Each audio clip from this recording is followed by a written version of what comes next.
Go with a Thursday edition of the show all across America on SportsMap Radio, our many affiliates across the country, worldwide on the SportsMap Radio app. We got a lot to do over the next 3 hours. Oh my goodness.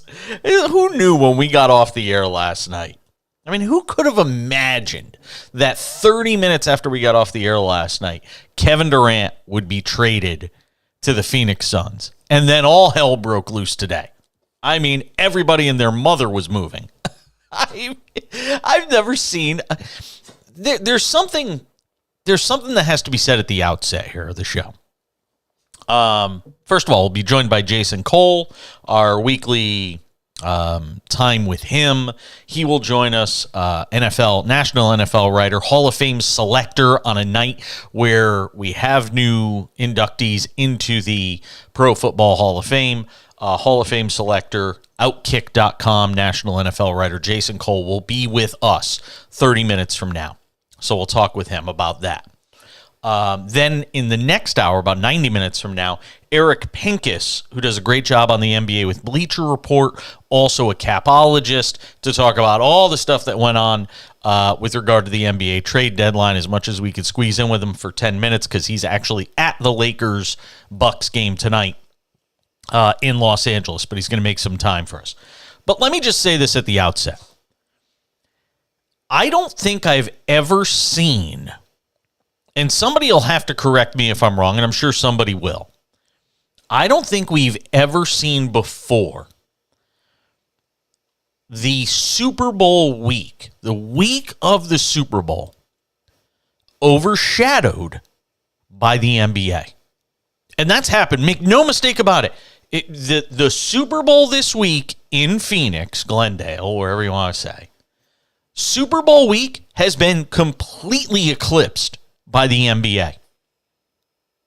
And there isn't anything that eclipses the NFL. I mean, we have to take stock in this for a second. We have to take a moment and acknowledge me. We have to acknowledge the fact that the NFL this week has taken a backseat to the, I don't care what and I know you're all going to say, more people watch the NFL, blah, blah, blah. Yeah, they play games in prime time. They're the only show in town when they're on. Fine. Okay, I get all that. But we have to take this moment and acknowledge that the NBA has eclipsed the NFL for this week. In the NFL's biggest week of the year. The only thing that's really on anybody's mind right now. Go look at the front page of ESPN right now. I challenge you. Go look at the front page of ESPN.com right now. Oklahoma, Texas agree to leave Big 12 a year early. The main giant headline: who won the NBA trade deadline? Second headline: Clippers get Gordon Bones, send Wall to the Rockets. Warriors deal Wiseman. Lakers send Bryant to the Nuggets. Bucks acquire Jay Crowder. I mean, it's all about the NBA right now. Super Bowl? What? Is there a Super Bowl this week? Is there a big football game this week? What? Huh? Tell me, because I don't know about it. I mean, I'm floored. I have been doing this for 20 years, and I have never seen a week of the Super Bowl where nobody's talking about the Super Bowl. They're all talking about, as it was, this was already a matchup because of the fact that we know how good these two teams are. There's no real surprise. You have arguably the two best teams in the league are playing. So it's not as if there's no real surprise here. I mean, you have the Kelce's playing against each other, and it's a great story that you have two black quarterbacks that are going to be squaring off leading their teams. All of that stuff is nice, but there's no real buzz and juice. I mean, the Eagles just won a Super Bowl a few years ago, so it's not like you're saying, man, Eagles trying to get a Super Bowl. They just won one a few years ago. Kansas City, well, they just won one a few years ago. The talk is about legacies and, what does it mean to win a second one if you're Kansas City? What does it mean for Sirianni to get his first? Jalen Hurts finally arriving. This could cap off that arrival year for him. All of that's great. But there's no huge storyline. Somebody said this. Somebody said that. You've got the Kelsey injury, but, that's about it. Clyde Edwards-Helaire, is he going to play or not? How's the high ankle sprain of Patrick Mahomes? But it's okay, fine. I'm done with that. Look at the NBA right now. I mean, there's more news surrounding the NFL for things not having to do with this game than there is the game itself, which is fascinating. And I don't know what to attribute it to. It is a year unlike any other as it relates to the buzz around this Super Bowl. And maybe it's just an anomaly and it's a one-year thing. And I have no reason to believe it isn't. But we have to take back, suck it in, and kind of realize this doesn't happen. This is not what usually happens. Even the buzz around the Super Bowl commercials, which start to come out, and everybody talks about it, blah, blah, blah, blah, blah. It is mind-boggling to me right now to look at all the coverage the NBA is getting, and rightfully so. You have the decimation of a franchise in Brooklyn that's 11 games over 500 and was a team that had Kevin Durant and Kyrie Irving on it, just a few days ago, and now it has neither of them, which is a fascinating story unto itself. I don't know if we've ever seen a team that was so high up in the conference standings who literally decided they were going to just get rid of everybody. And they bring in a lot of talent and they get draft picks and all of that is great. And I still think they're probably a playoff team, as I said last night in my latest TikTok video, my instant reaction. If you're not following me on TikTok, go ahead and do it. The Jason Page is where you could find me there on TikTok, The Jason Page. But I mean, the deals today, just go and look at the NBA trade deadline tracker. I mean, it is unlike anything I think we've ever seen. And again, I don't do the hyperbole thing. But this is some crazy stuff. I mean, you got Gary Payton the second, Gary Payton Jr. going back to the Warriors, who effectively traded James Wiseman for Gary Payton. They get a bunch of second-round picks in return. The Rockets get John Wall back, which I don't understand that at all. Maybe they're gonna buy him out and let him go, because I don't see how what he's doing fits with them trying to rebuild that franchise, and I don't think he wants to be there. You've got the Lakers trading Patrick Beverley to the Magic for Mo Bamba. What the Lakers have done at this deadline, yes, they've improved their team, but it makes no sense when you look at what they've given up and what ultimately comes back to them. Yet they didn't want to pony up what was necessary to get Kyrie Irving. There's a lot of people scratching their heads going, did the Lakers just screw up this whole thing at the deadline? They have gotten some better pieces, and they are getting better by trading away Russell Westbrook. It's almost addition by subtraction with regards to him, and they get a few rotation guys, and that's all great, but they could have had Kyrie Irving. Jay Crowder's going to Milwaukee. You were sitting there wondering, watching today, saying, is Milwaukee going to do anything? Everybody's making moves, and everybody's sitting around going, is Milwaukee going to do something? And it turns out they did by going to get Jay Crowder. Nets trade him to the Bucks because Jay Crowder was part of the Durant deal. So Durant and Ty Warren go to Phoenix. Jay Crowder goes to the Nets with a whole bunch of other guys, Cam Johnson, Mikal Bridges, and 4 unprotected first-round draft picks go to the Nets as well. But at the end of the day, Jay Crowder isn't even introduced in Brooklyn because he winds up going to Milwaukee in exchange for 5 second-round draft picks. So I have to say this, because if I'm going to crush the Nets for what took place with the decimation of the Harden, Durant, Kyrie, big three, Ben Simmons, if you want to count it as a fourth, although I don't know how you can count it when the guy can't play any offense. Took 7 shots tonight in 20 minutes. Ooh, groundbreaking. When you look at it all, the Nets got back a lot of talent. Obviously, they didn't get anything back in terms of talent that's going to match what they gave up. That was never going to be able to happen. But they got talent. In Dinwiddie, Cam Johnson can play. Bridges could be a star. And they got back a boatload of draft picks, all of which you could use as currency. Maybe you want to move up in this year's draft. Maybe you want, whatever it may be, they're going to have opportunities to improve that team. The Nets are not going to go, even though they got rid of their two biggest pieces of this organization, two of the biggest pieces in the NBA puzzle. The Nets aren't going to just suddenly become doormats. They've got talent on that team. Go ask the Bulls. They just beat them tonight. And the Bulls aren't a terrible basketball team. They're mediocre, average, whatever. But the Nets, despite missing all these players, they didn't even have Cam Johnson and Mikal Bridges on the court tonight. They still won. And it was a pretty resounding victory.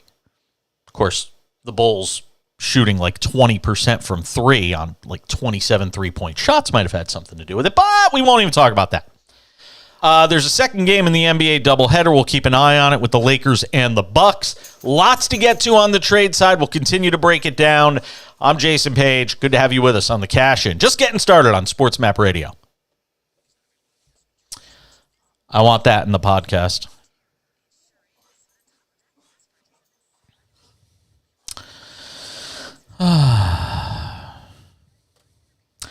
Can you tell I had about 3 different Starbucks drinks today and I'm going like 100 miles an hour?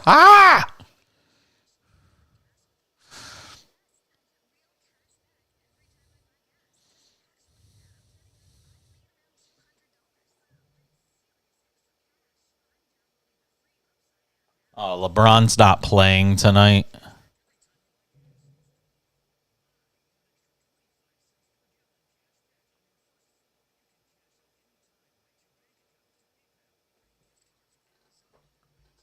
Lakers are going to get beaten by about 60.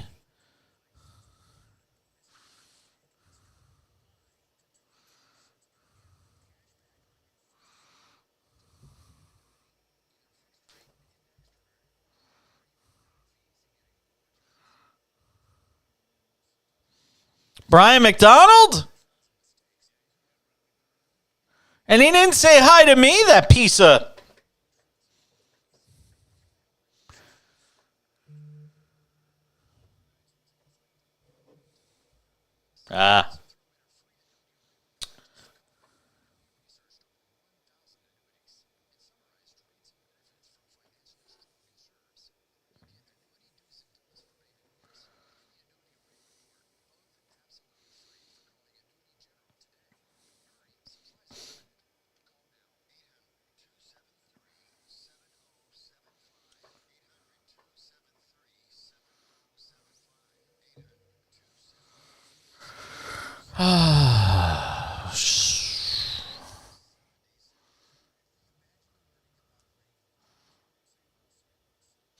I had about 17. I had a couple of drinks today, so I'm like over caffeinated. Yeah.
Whew.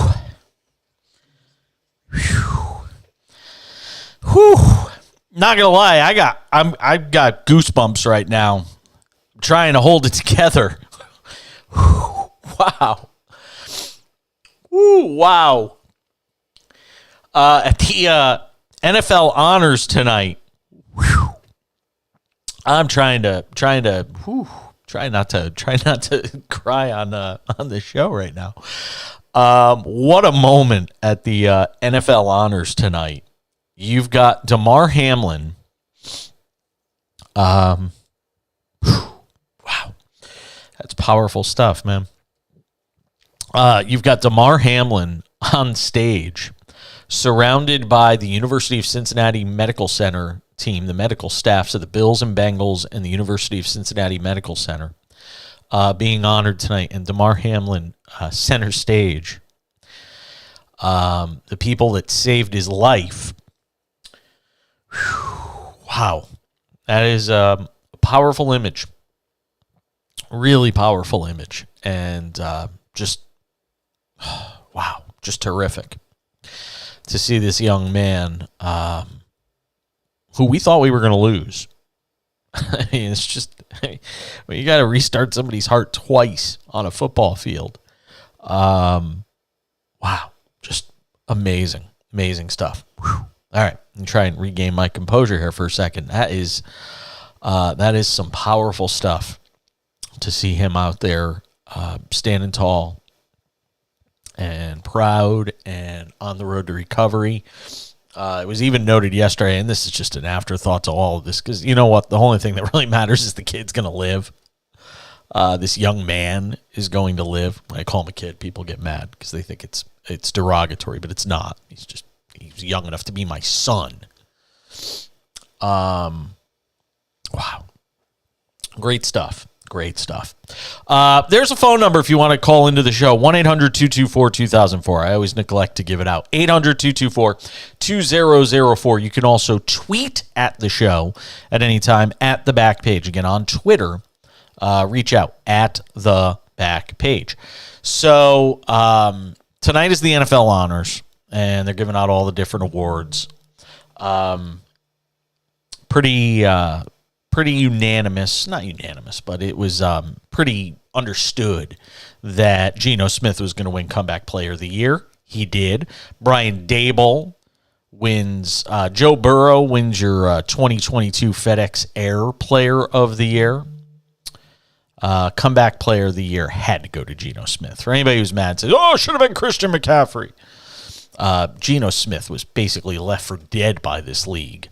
And it was only basically Seattle giving him an opportunity and Russell Wilson being traded that, led him to be in a position where he was able to go out there and prove himself on a team that wasn't supposed to do anything this year. And they were right there up until the final week competing for a playoff spot. So terrific thing there. And how about the Jets sweeping offensive and defensive Rookie of the Year honors? Future's bright for the Jets. If they get themselves a quarterback in the offseason, the future's bright. There's no getting around it. And Brian Daboll, coach of the Giants, wins Coach of the Year honors. And look, there's a lot of guys that could have been in the mix for that. I mean, Nick Sirianni doing what he's done with the Eagles, but there's no question the Giants, more than anybody, exceeded expectations. Not only did they make the playoffs, they won a game in the playoffs. So there's no question that Brian Daboll had to be your Coach of the Year. What we're waiting on now is who's going to make the Hall of Fame. And hopefully we'll have it, because we're going to be joined by my man Jason Cole from Outkick.com, who is a Hall of Fame selector. So he already knows who's going in. He's going to join us coming up in about 10 minutes here on the program. Should be pretty awesome. But that Damar Hamlin moment, caught me right as we were about to come back from the break. I saw the image, and it just, there's probably not a dry eye in the house watching him out there. Boy, and the conspiracy theorists must be like all sorts of confused. It's not really Damar Hamlin. Damar Hamlin didn't really survive. Durr. Tinfoil wrapped around their heads. He didn't make it. It was the vaccine's fault. Oy vey. There's a lot going on around the league. today, but both in and out of the a lot of off the field stuff going on around the NFL that we'll get to during the course of the show. But I am anxious to talk with Jason Cole about what is, like I said, it feels like just a bizarre. It feels like a bizarre week for this Super Bowl more than any other. I'll be curious to see what he thinks of that. And it's just amazing. Can I put in a side note, and we'll do the live betting stuff later in the show. I got to talk about this for a moment because it literally happened 45 seconds before we came on the air tonight. The Nets game, the Nets can't even avoid, even with Kyrie leaving and the organization getting ready to turn the page and sort of, retool. Again, not rebuild, but retool the organization around different players and all of that stuff. Again, this is a team that's 11 games over 500. But you've got a win tonight for the Nets in this post-Kyrie, post-Durant era. And Spencer Dinwiddie, after the game's on TNT, so everybody in the country can watch it. And Spencer Dinwiddie is about to be interviewed in the postgame by Jared Greenberg, who's doing the sideline for the game. It was Brian Anderson and Stan Van Gundy on the call. Spencer Dinwiddie was the postgame player they were going to interview.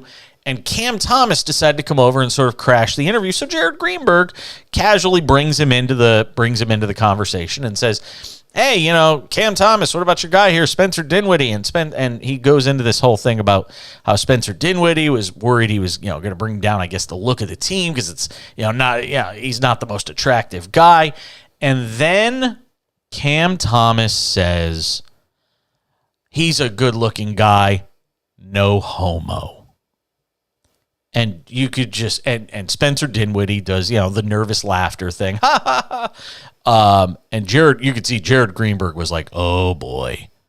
And even Jared Greenberg said, "I have a feeling the league's going to be contacting you about that. You might be in some trouble with the league." And he should be. I mean, all these years later, after LeBron said it and got crushed in the media, and rightfully so, now you've got Cam Thomas, who's, this exciting new face for this team. He had his first 3 games. He's over 40 points a game for 3 straight games. He's 21 years old. And now he's tainted the well by making this ignorant, foolish comment that he thinks is funny, but to a certain section of the population, oh yeah, me, and a lot of other people, not just people that are gay, but people who aren't gay and have family members who are gay, he says this stupid, ignorant thing, which takes away from a night where the Nets could be talking about the fact that they're moving on from the Durant and Kyrie and Harden era, and instead Jacques Vaughn and the rest of this organization is going to have to contend with another mess. All because you've got a guy who just doesn't think before he speaks. And that this is still pervasive and still around the league. It boggles the mind. It really does. Where does this stuff come from? And why is it still there? And it's one of those things that reminds you, for as far as we've come as a society, gay marriage has been passed. Pete Buttigieg is in the cabinet of Joe Biden as the Secretary of Transportation. And he ran for president. And oh, my goodness. We've got gay TV shows and, gay players in the NFL or a gay player in the NFL. For all of that, you've got Cam Thomas who comes out and just, again, it's a reminder for as far as you think we've come. And I want to see, what I'm anxious to see is, will the condemnation come from the Stephen A. Smiths of the world, the Shannon Sharps, the Skip Baylesses? Is there going to be the widespread condemnation for somebody going on TV and using a homophobic slur in a post-game interview that we got when Jews were rightly angry by the anti-Semitic book that Kyrie put out. The Myers-Leonard anti-Semitic comment from a couple of years ago that's kept him out of the game. I want to see outrage. I want to see somebody stand up for people like me. Will it happen? I doubt it. We're back with Jason Cole. That rant on that part that I just did on the Cam Thomas thing, I want that in the podcast too.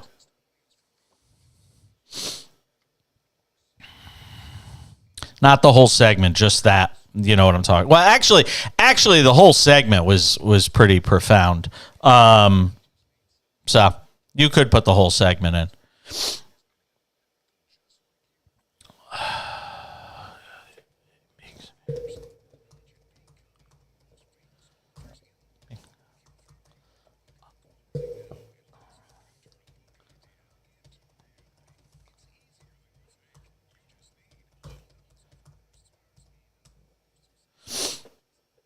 Yeah. Well, second hour of the show, I've got another guest. I'll just keep you posted as we're going.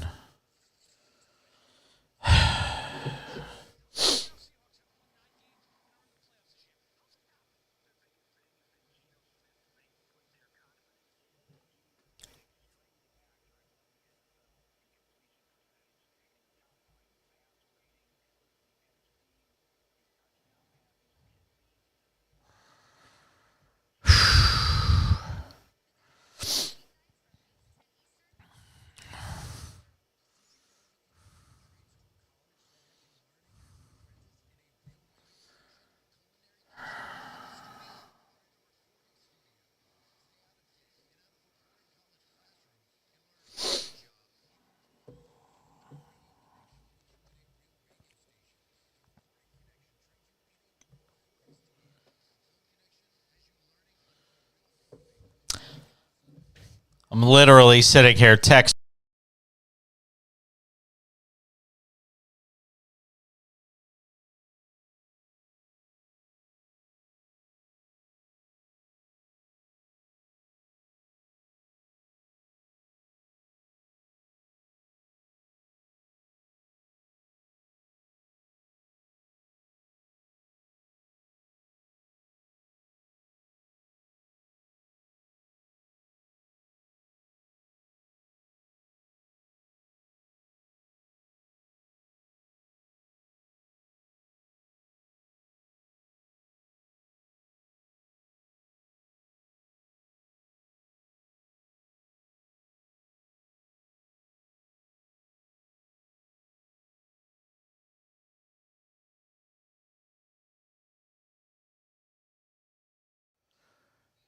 All right, let's spend 10 good minutes with Kurt Heelan.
Thank you for being with us. Continuing on this night of the NFL honors. Super Bowl week. And always glad to bring in our good friend Jason Cole, NFL writer, Outkick.com. He's also a Hall of Fame selector on a night where we've got guys being announced as the next inductees into the Hall of Fame.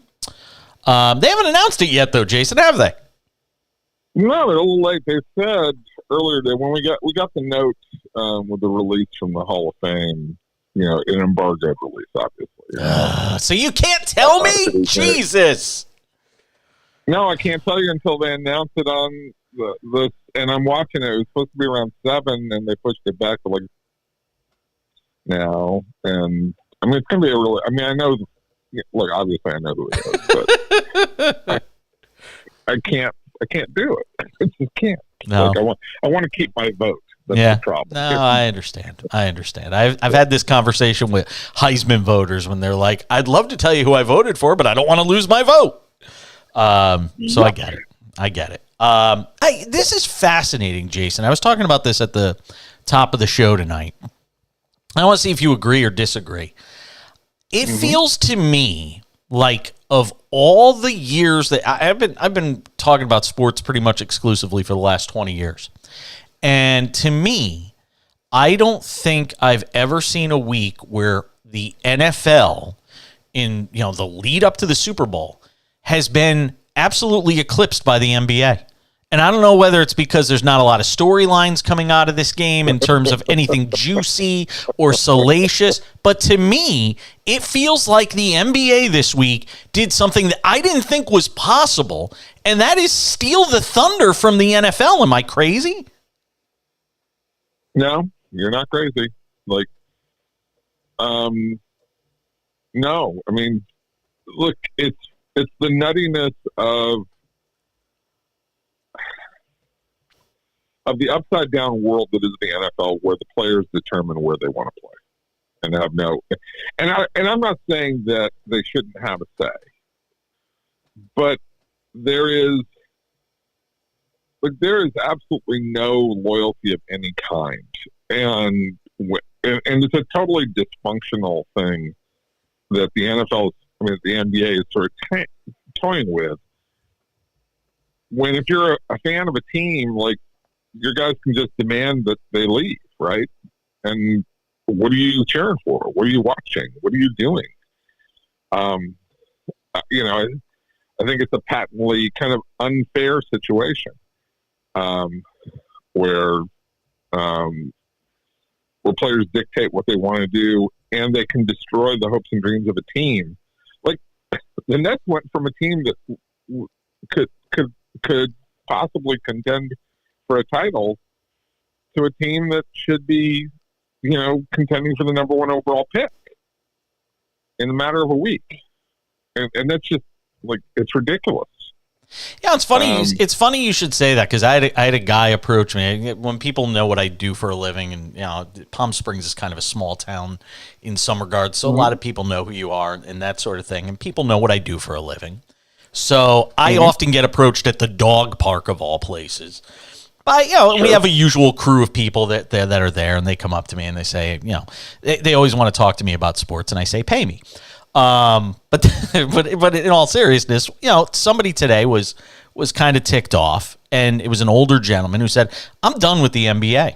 He said, because there's exactly what you said. There's no loyalty, and you can't build a loyalty and a loyal following when the players are just constantly changing every couple of years. It's impossible to build the kind of loyalty. You can still watch the games for entertainment value and the athleticism and all that, but a loyalty and a loyalty to a brand or a team, it's impossible. And it is one of the things that differentiates, I think, in a lot of ways, the NFL from the NBA, or even in some regards, baseball from the NBA, or hockey from the NBA, is the radical player movement. The players run the league, and let me just say this. I think probably in the 80s, the NBA made this turn toward understanding that personalities and players drive the game more than the teams themselves. and obviously that era has some defining teams, the Celtics and the Lakers. And then the Bulls, of course. Yeah. Right, but there's a gradual change over the years. And by the way, the Hall of Fame announcement is coming up right now. Okay. And we see Joe Thomas, the first guy to come out. But, to finish this conversation off, it's a situation where the teams are no longer matter. And I get it. I get that, the players are important, but people are still loyal to, they grow up loving their team. They grow up, cheering for a team. They also cheer for players. So players are important. And ultimately, people dream about being, a player, right? I think, but they still cheer for that team. And it's important whether that team wins a championship. Like that's critical to them. And so this just reeks of players, like choosing what they want to do and where they want to go. And, it's just not, it's just kind of unsavory, if that makes sense. Yeah, no, I get it. Along with that, and let's just make a point. The week did start with,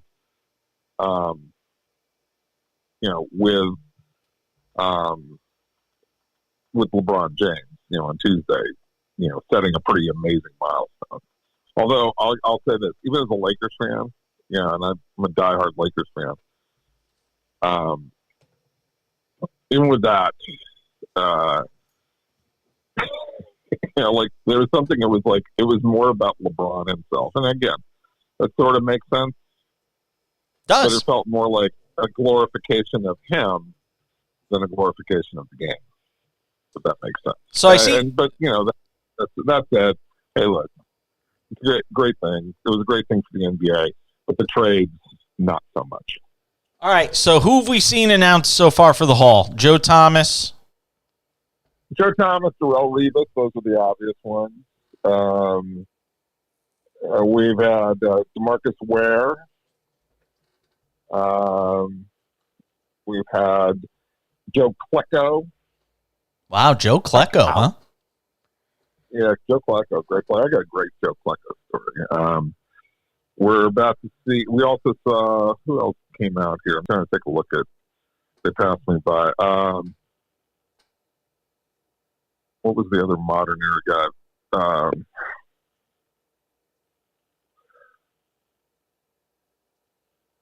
I don't know. I don't have the sound turned up, so I can't hear the names. I just see faces. Ron Barber made it.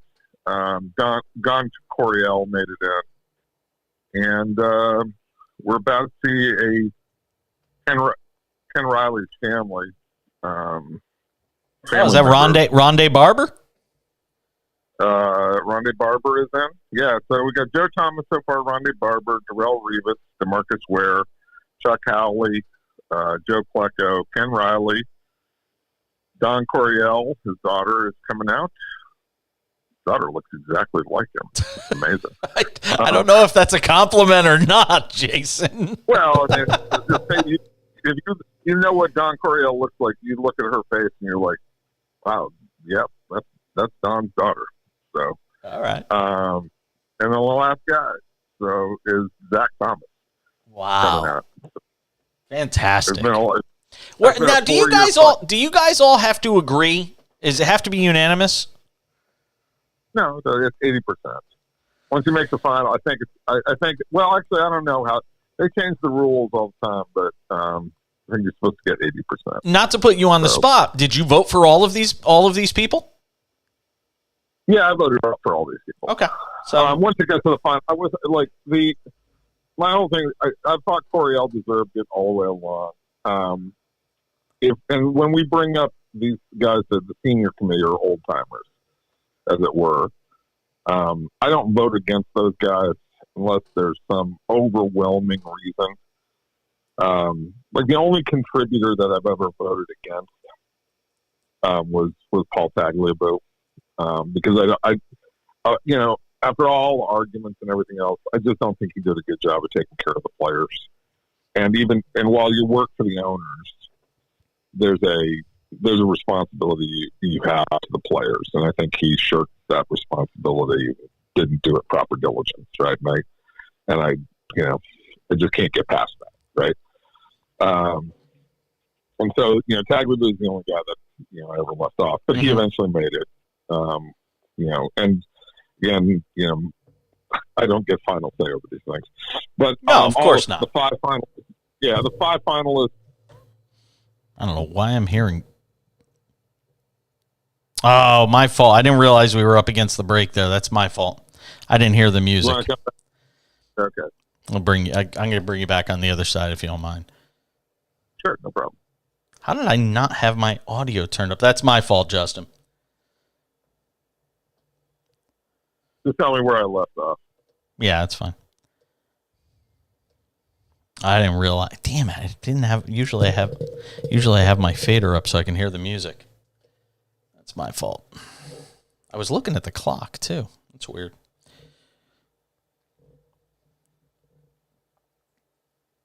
All right, so all these guys get in.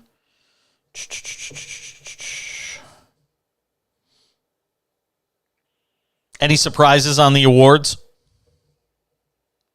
I haven't seen anything that surprised me. I thought offensive player of the year, Justin Jefferson, a little surprising. Do me a favor, pull your phone away a little bit because you're a little muffled, like what was happening last week. Okay, I thought it was Justin Jefferson as offensive player of the year was a little surprising over Tyreek Hill. I would have gone with Tyreek Hill, but Tyreek Hill was really good at the early part of the season and then kind of faded in the second half of the season when he got banged up. So okay. I get that.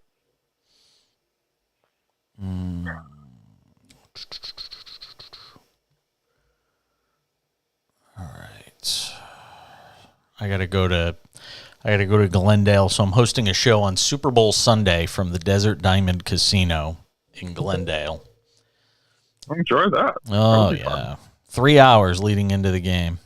Literally like up until a half hour before the game starts. It's a Super Bowl watch party at the casino, and it's a bunch of NFL players or former guys. Ed Reed's going to be there, Rondale Moore, Christian Okoye, Eric Dickerson.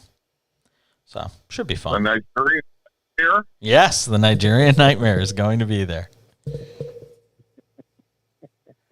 Yep. One of the greatest runs I've ever seen. Yeah. Was that Steve that he destroyed? I can't remember. Brian Bosworth? No, that was Bo. Oh, that was Bo that did that. Yeah. Okoye, I thought it was Atwater, or was it another Denver safety who he just manhandled? I'll have to look it up before I talk to him. Yeah, he just buried a guy. It was just.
I can't believe I ran a red light.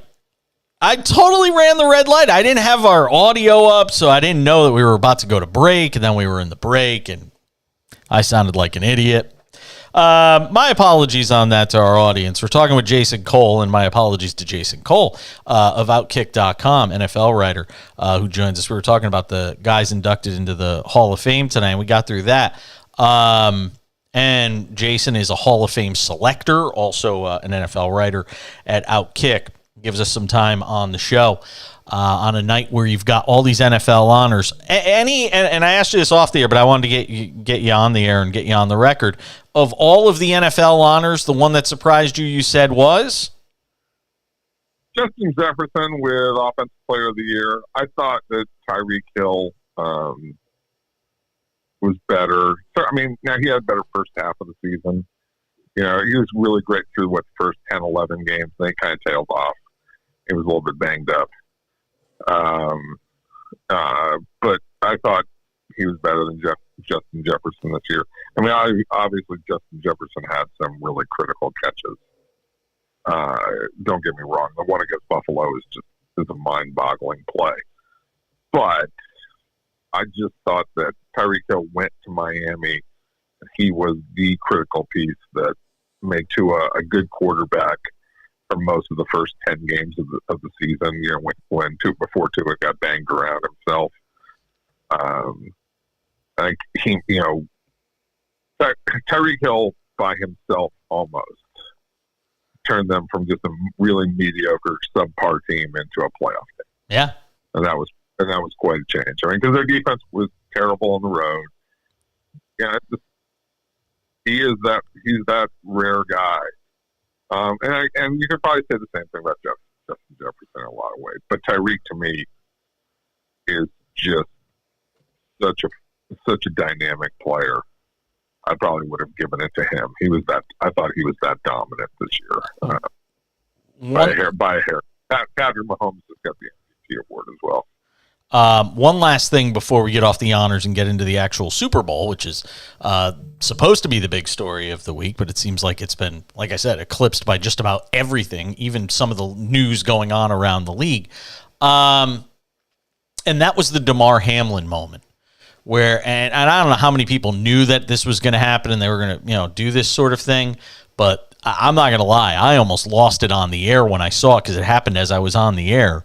And seeing him out there with the training staffs and the hospital team, I mean, it's remarkable that this kid is standing out there and has a chance. Some people even think to possibly play football again. I know the director, or one of the medical directors or something like that for the league said he thinks he's going to play again, which I know DeMaurice Smith wasn't too thrilled about. But that was an amazing moment when you consider where we were just a couple of months ago and where we are now. Well, yeah, it's a miracle. I thought the kid was dead on the field. Yeah, I was just, I remember the first, few hours after that happened. I was just sitting there going, when are they going to announce that he's passed away? And, hoping against hope that would never happen. But unfortunately, it didn't happen. Unfortunately, this kid, is living and may get a chance to get back out on the field. And now, that was such a chance injury and, it's such a freak injury that the chances of it happening again are so small. But once you've had it happen, I don't know how you go back out there. And I don't know what that does to your body. Maybe he's as strong as ever. Certainly I don't have any doctor's degree, but it kind of makes you just kind of wonder. That's all. Jason Cole, our guest, Outkick.com, NFL writer. All right, let's talk about the game. I mean, to me, it's Kansas City plus the points and the under. I think they're going to win a close game. And when you have two teams, I think, matched as closely as these two teams are, I think the difference will be quarterback play as always. And I think Patrick Mahomes is able to make a few more plays than Jalen Hurts. I think that's all within reason. I think that the most important guy in this game is Steve Spagnuolo, because he's got to come up with a defensive plan to keep Jalen Hurts from getting out in the run. I mean, San Francisco was really good at that for like first 20 or 25 minutes of the game in the NFC Championship game, and then like the game, the roof just caved in on them, of course, right? With Brock Purdy getting hurt and a couple other things going against them. There was just no way that they were going to be able to win that game. But if they had a healthy quarterback, I think that their defense, with the way that they were rushing Jalen Hurts and how disciplined they were, they kept him from being a significant part of the running game and letting them get started really fast. And I think that could have been a really, really close game if not for the injury. Now, it wasn't. And I will say this, if the Kansas City defense can't be disciplined, because they're certainly not as talented as the 49ers, if they can't be disciplined in how they do this, then I think there's a chance that Philly could blow them out. Wow. And I think Philly, if Philly can run and really pound them, it becomes similar to what happened in Kansas City in the Super Bowl 2 years ago against Tampa, where Tampa was really able to dominate the game with the running game. Okay. So that can happen in this game, but I'm hoping I think more likely it's what you're talking about. It's a really close game, and Mahomes will keep them in it. If they can the Chiefs can keep them into the low to mid 20s, I think the Chiefs have a chance to win this game like 27-24 or something like that, or 28-24. But I don't think the Chiefs, with a wounded Patrick Mahomes, who can't move around as well, and we'll see just how bad he is on Sunday. But it's a tough injury. If he can't move as much, that Philly pass rush is vicious. Really just vicious. I think an aspect of the game that I'm curious to see, and I know it's Carl Cheffers and it's not his entire crew, it's just Carl Cheffers. I'm curious to see how this game is officiated, because we all know how physical Philadelphia is. Almost over the line in terms of just how physical a football team this is. I'm curious to see early on how the Zebras call it, as it relates to that physicality, and if they try to sort of rein it in a little bit early on, because I think that could play a factor, because so much of what Philadelphia does defensively, they just beat you down, man, and wear you down. And I'll be curious to see, if they get a shot early to go after, Patrick Mahomes, and it's sort of a borderline call. Those are the sorts of things that can turn a game.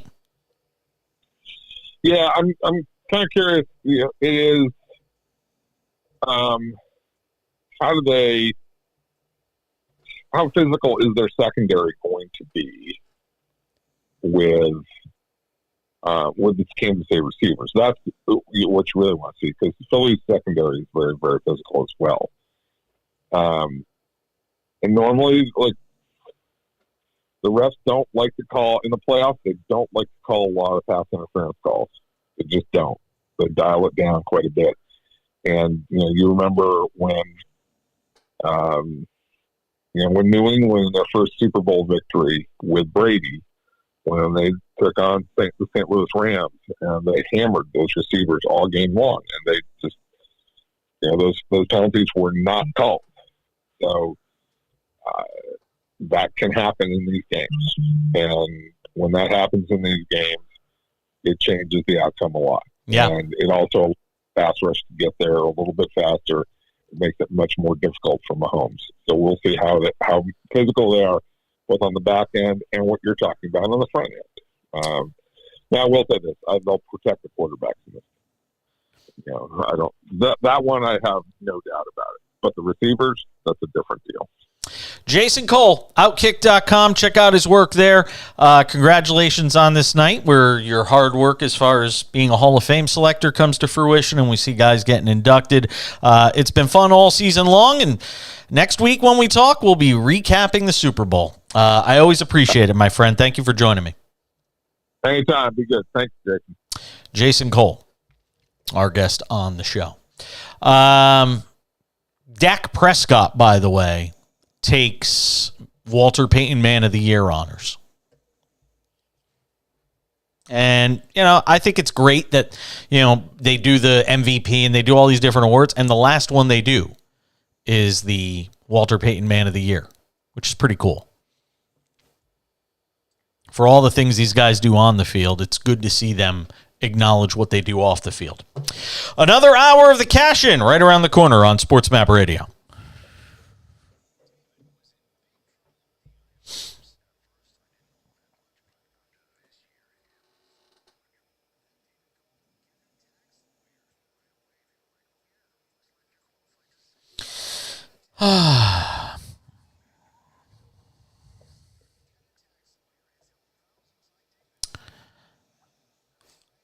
What, in the first, you're talking about the first segment?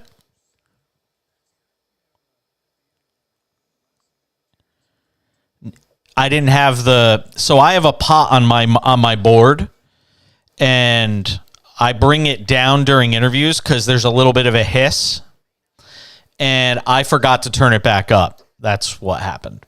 That's my fault. That's all my fault.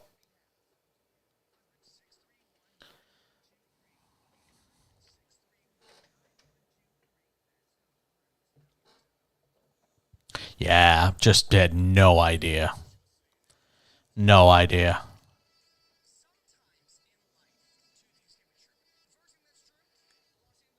Funny thing was, I was looking at the clock. I was actually looking at the clock, and for some reason, I thought I had till 42. I don't know. I just got all confused. I was disoriented, and I screwed it up. That's my fault.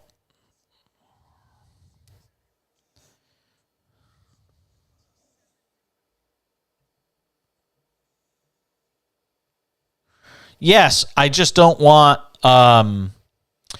just figure out a spot to cut it. Where, yeah.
Yeah.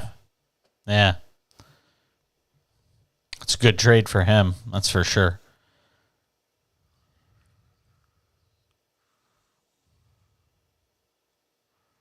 Yeah.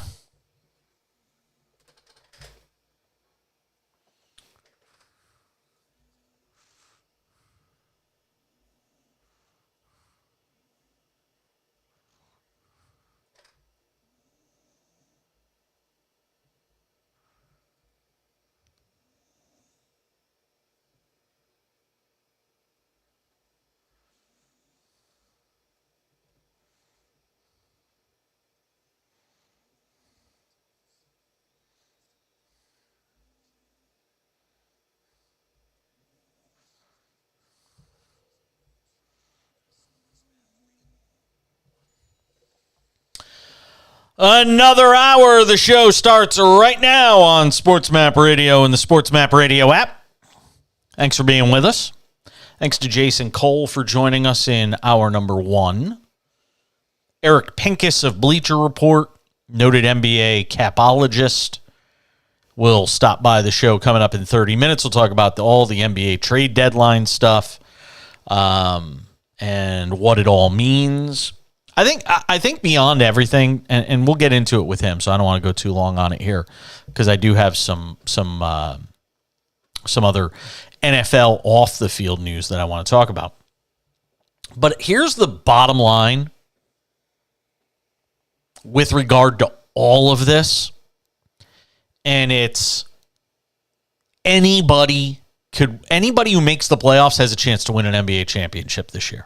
There's honestly that feeling around the league that this thing is as wide open as you could ever really remember it being in years past.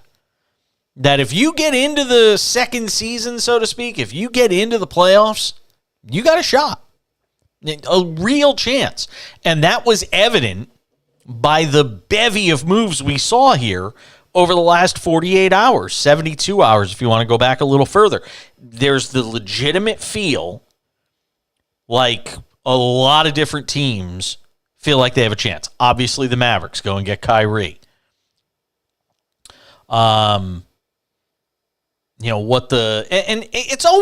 It's sort of always indicative. Trade deadlines don't lie. Trade deadlines don't lie in that, for the most part, and the Nets are kind of a weird thing because of what's going on with Kyrie and then Durant and them just sort of breaking up the band. But it's sort of emblematic, I guess, and you get teams that figure out and they literally are admitting to themselves, to their fan bases, to the rest of the league, this is what we think of our team. And when you see the Suns go and do what they do, they obviously are telling their fans, we're all in. Matt Ishbia is saying, we're going all out because we just went and got Kevin Durant. And we gave up a whole ton of draft picks. And we gave up good players. They didn't want to give up Mikal Bridges. They gave him up. So they're sending that message. 16 trades in 13 hours, by the way. 16 trades in 13 hours. It's crazy. You get the Lakers saying, we still think we've got a shot in this. And they go get a bunch of rotation guys and competent NBA players. D'Angelo Russell, among others, to surround LeBron and hopefully a healthy Anthony Davis, hopefully a healthy LeBron, to try and surround this team and give them a chance to not just make the postseason, but maybe surprise some people in terms of how deep they can go. The Warriors sent a message. We gave up on James Wiseman. We gave it time. We put him in the G League. We tried to let him develop. It's not going to work here. You go to Detroit, a bunch of young guys. They've got time to develop you. They can give you enough minutes to let you get better. You're gone.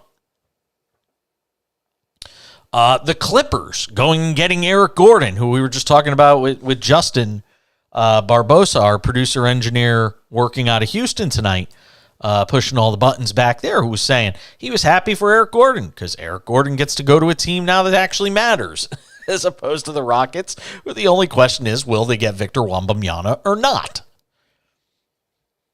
John Wall moving from the Clippers back to the Rockets. Who knows what they do? Maybe they buy him out. But there were so many different messages being sent around the league. The Knicks going and getting Josh Hart, trying to make their claim that we don't just think we're a playoff team, but we want to try and do something more than that. George Hill going back to the Pacers. Matthias Tebow to the Blazers. Thomas Bryant going to the Nuggets. The Gary Payton move is an interesting one. With him going back to the Warriors. But again, it's Golden State trying to get better defensively because in so many ways they have not been good defensively. But you really do find out. When you get to trade deadline time in any sport, you find out. Well, maybe not so much in the NFL, because usually it's not that busy at the trade deadline in the NFL. Most of the player movement is in the offseason. But you get the clearest indication.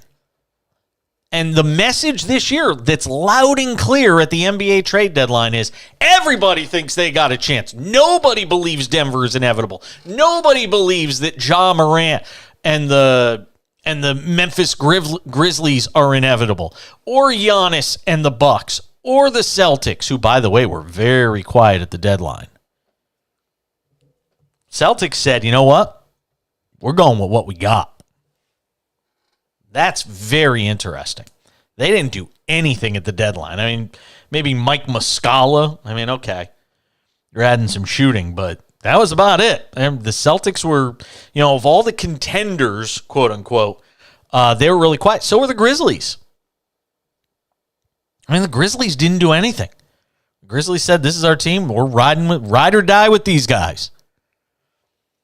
So a fascinating NBA trade deadline. And again, we'll talk about it coming up in about 25 minutes on the show with Eric Pincus, who will give us some time and talk about what we saw and why we saw it. Two interesting stories out of, sort of the NFL world. One of them kind of connects to the other. This Russell Wilson story.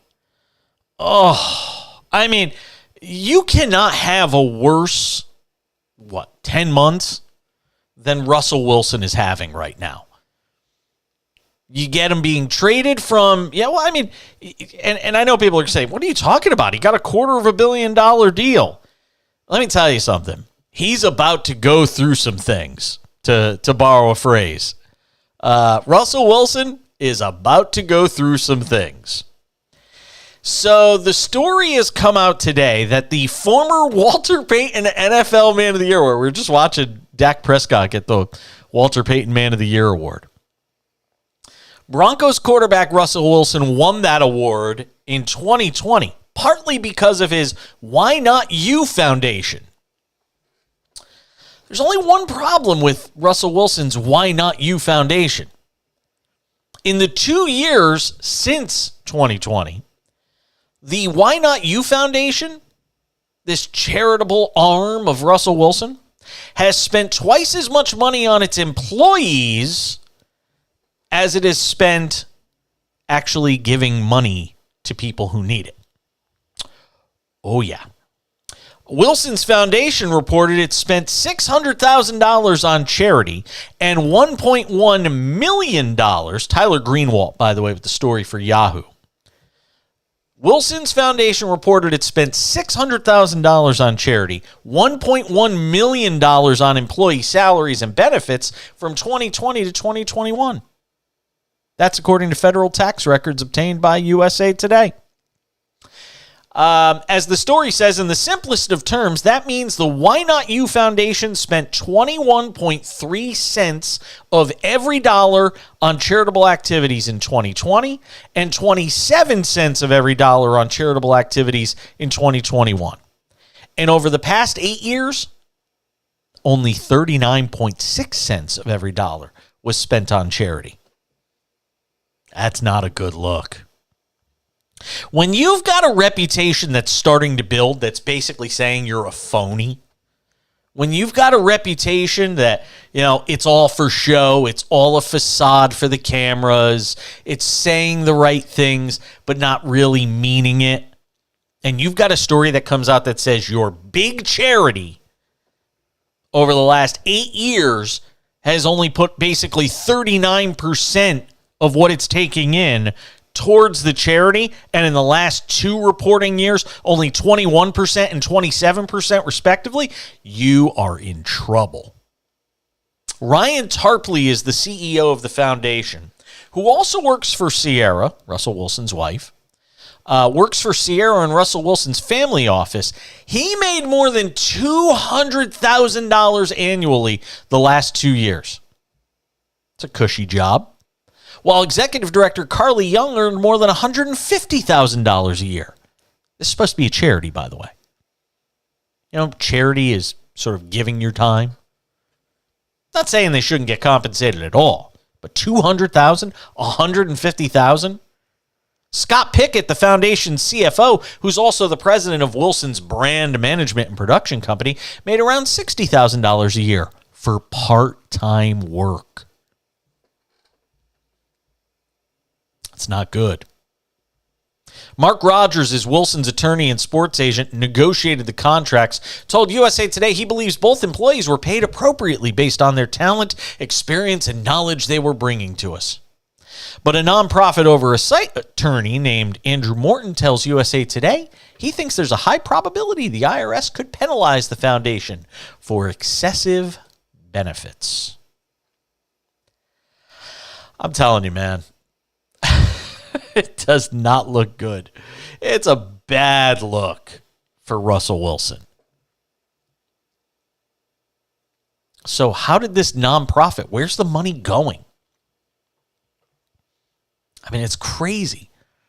The annual Wilson Celebrity Invitational, which is a golf tournament, concert, and auction, reportedly raised $2.6 million in 2019. But 2019 tax records show the foundation only donated $78,000. And the invitational cost $860,000. That's what you gave your money to. Congratulations. We're coming back.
All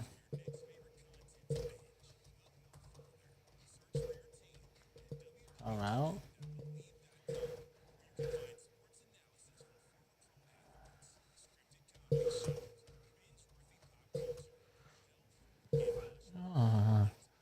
Do you know what? Let's see.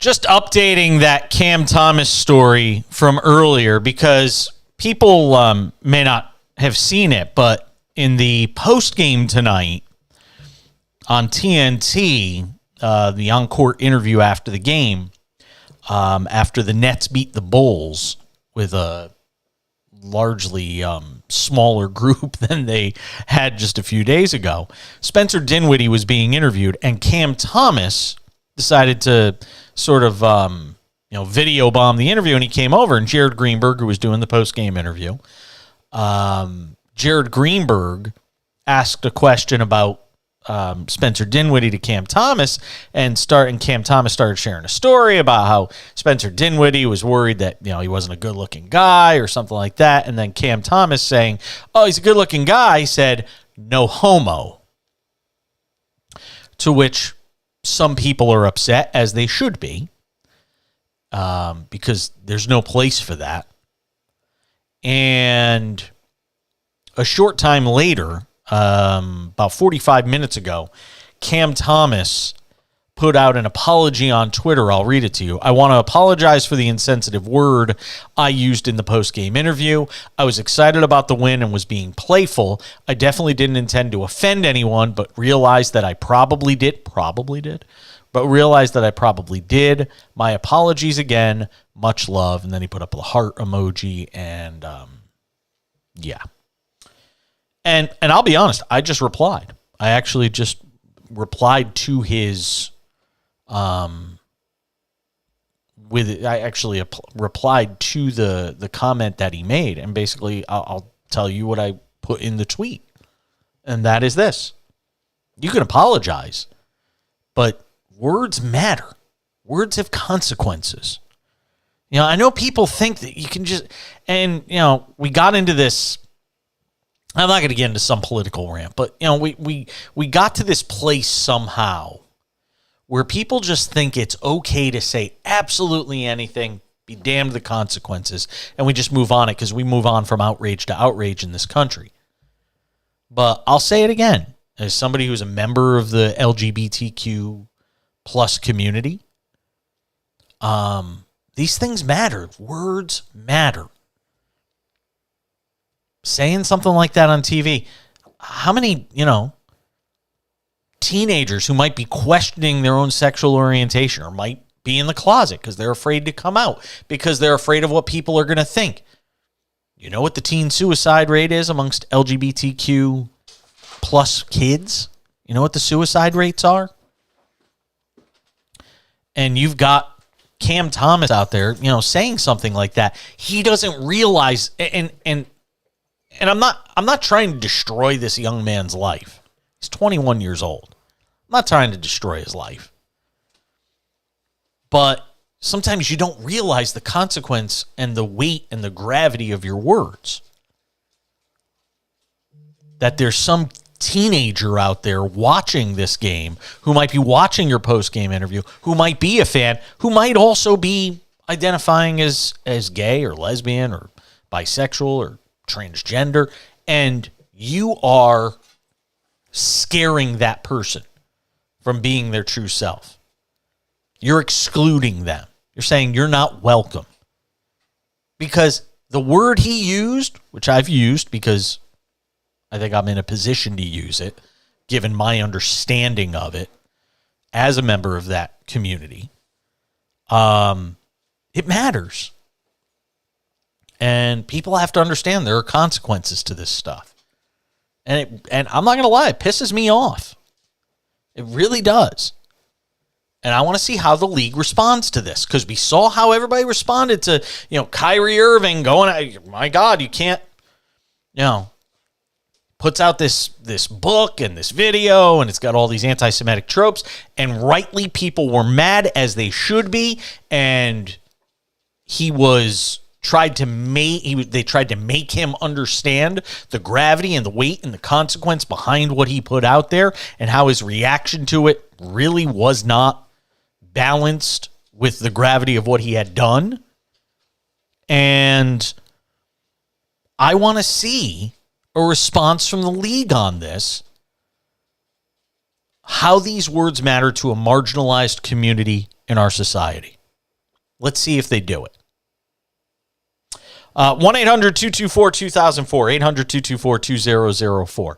So we gave you the story of Russell Wilson. There's only one thing better than the story of Russell Wilson, and that's the story of Brett Favre. And we've chronicled it on this show, but the Football Hall of Famer Brett Favre has filed defamation suits on Thursday against Mississippi State Auditor Shad White and Shannon Sharpe and Pat McAfee. You can't make this stuff up. I mean, Brett Favre, you talk about a guy who was one of the most beloved figures in sports for so long. You talk about a fall from grace. Oy vey. And it kind of started with the whole massage thing that happened with the Jets.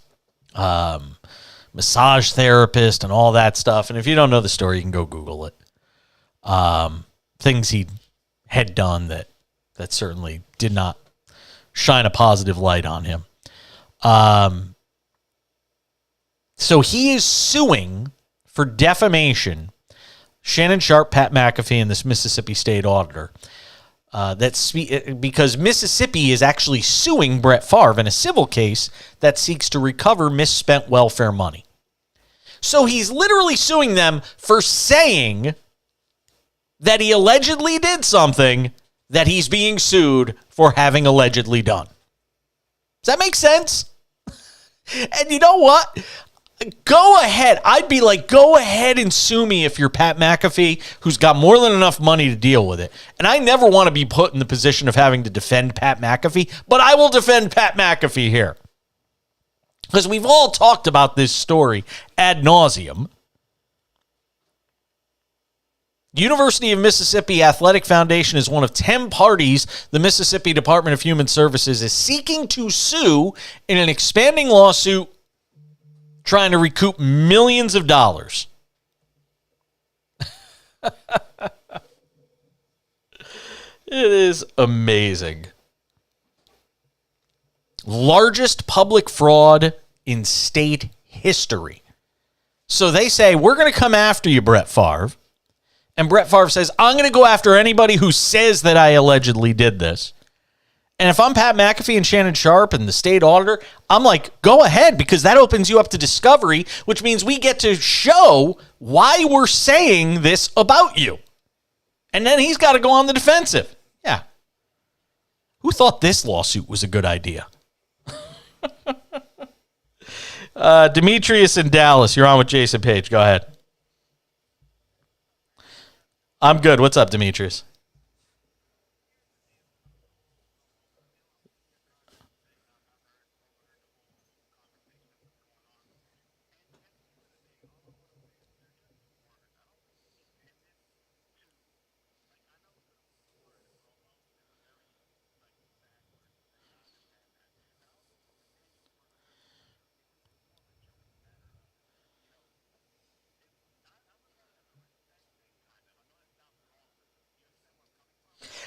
Here's the problem. I don't understand where you're coming from, but you have to understand where I'm coming from as somebody who identifies in that LGBTQ realm. To me, it's not about. By the way, I agree with you. I don't think he said it with malice. I don't think he's trying to hurt anybody. My point is, he needs to be made to understand that the word does have painful meaning behind it for somebody who's watching that. And somebody like me, I mean, I can live with it. I got thick skin. I've been doing this crap for 20 years. I've heard everything. But for kids out there who are watching this, a young NBA fan, those words matter.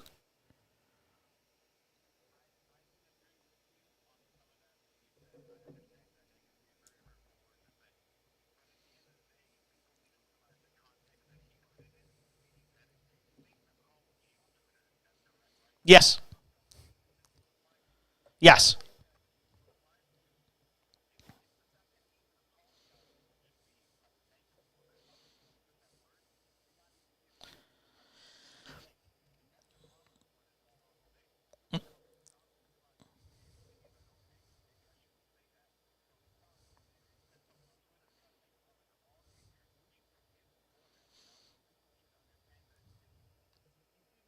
Yeah, no, listen, and I get what you're saying, and I appreciate the call. Here's the thing, and I made it a point to say this to start the segment. I don't want to destroy the kid's life. He's 21 years old. I just want to make the point that people need to understand. Listen, I got news for you. I don't care who you are. Those are fighting words. Somebody comes up to me and calls me that, we're throwing down. I might get my you-know-what kick, but we're throwing down. We're coming back. No.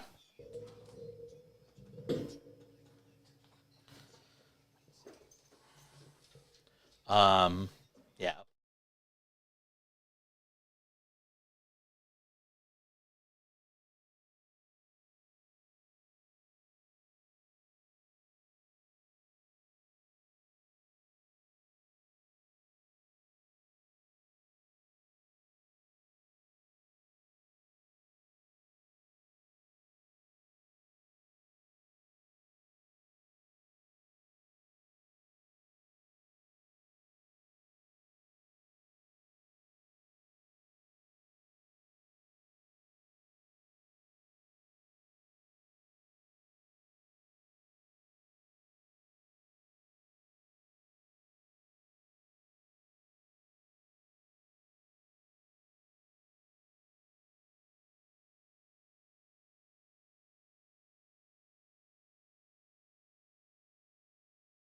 I'm going to get a guest on. Let's see.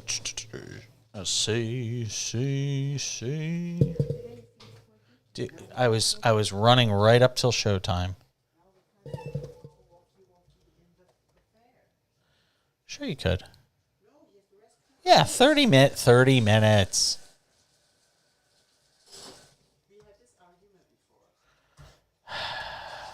No, he can't go running around at the park is what I said. Walking around downtown is not going to cause any harm to him. Stop it.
halfway home on this Thursday edition of the show.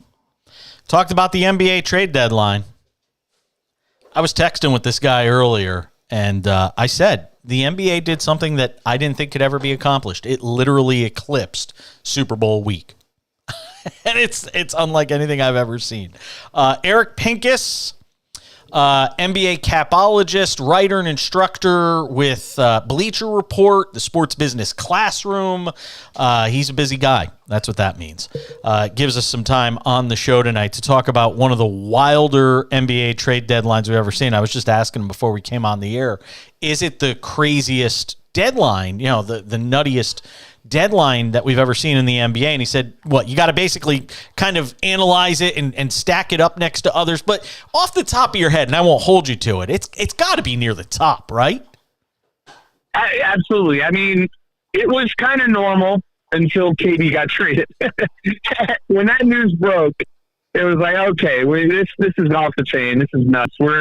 I didn't expect that. And like, I get it. I knew that once Kyrie was gone, that KD was probably next.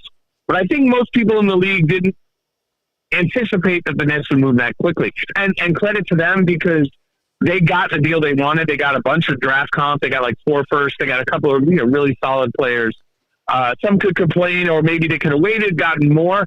I don't think they could have. So when you act quickly sometimes, that's the best way to handle it. Yeah, I agree with you, though. I think, as much as we can crush the Nets for the failed experiment of, these 3 guys, Harden, Kyrie, and Durant, you got to say, they got about as much as you could, and they didn't blow up the team. They're in a retool, I will say, more than a rebuild, because they're 11 games over 500. They're a top 4 seed in the East. They're a team that's probably still going to be in the playoffs when all is said and done, barring some major collapse. I think they came out of this about as well as you could. Right. I mean, they're not going to – I think they understood that the playoffs were like whatever. Like, they'll do their best. And, yeah, you want to take care of the fans and all that. But, like, big picture, it didn't work. I mean, that was something that Sean Marks, their top basketball exec, said today. I wasn't at the conference, but the clip I saw, and it didn't work. But, if you have a chance to get Kyrie Irving and Kevin Durant, I mean, whatever. I mean, not many teams are going to say no. And then you have a chance to bring James Harden into that. Things didn't work out. We had injuries. We had KD in one year. His shoe size was one size too big, and they lose to the Bucks because he was on the line. I mean, this is not a failure, and it's hard. We're in a world where we want to say fail. You failed. You failed. I don't look at it that way. But they started with almost nothing. When Marks took over the job, the team was completely depleted of draft capital and really talent. From the back in the day when they had KG and Paul Pierce. Yeah. This is not the first time the Nets have done this. This is like kind of, we're repeating history, except this time he's coming out of it, I think, a little bit stronger.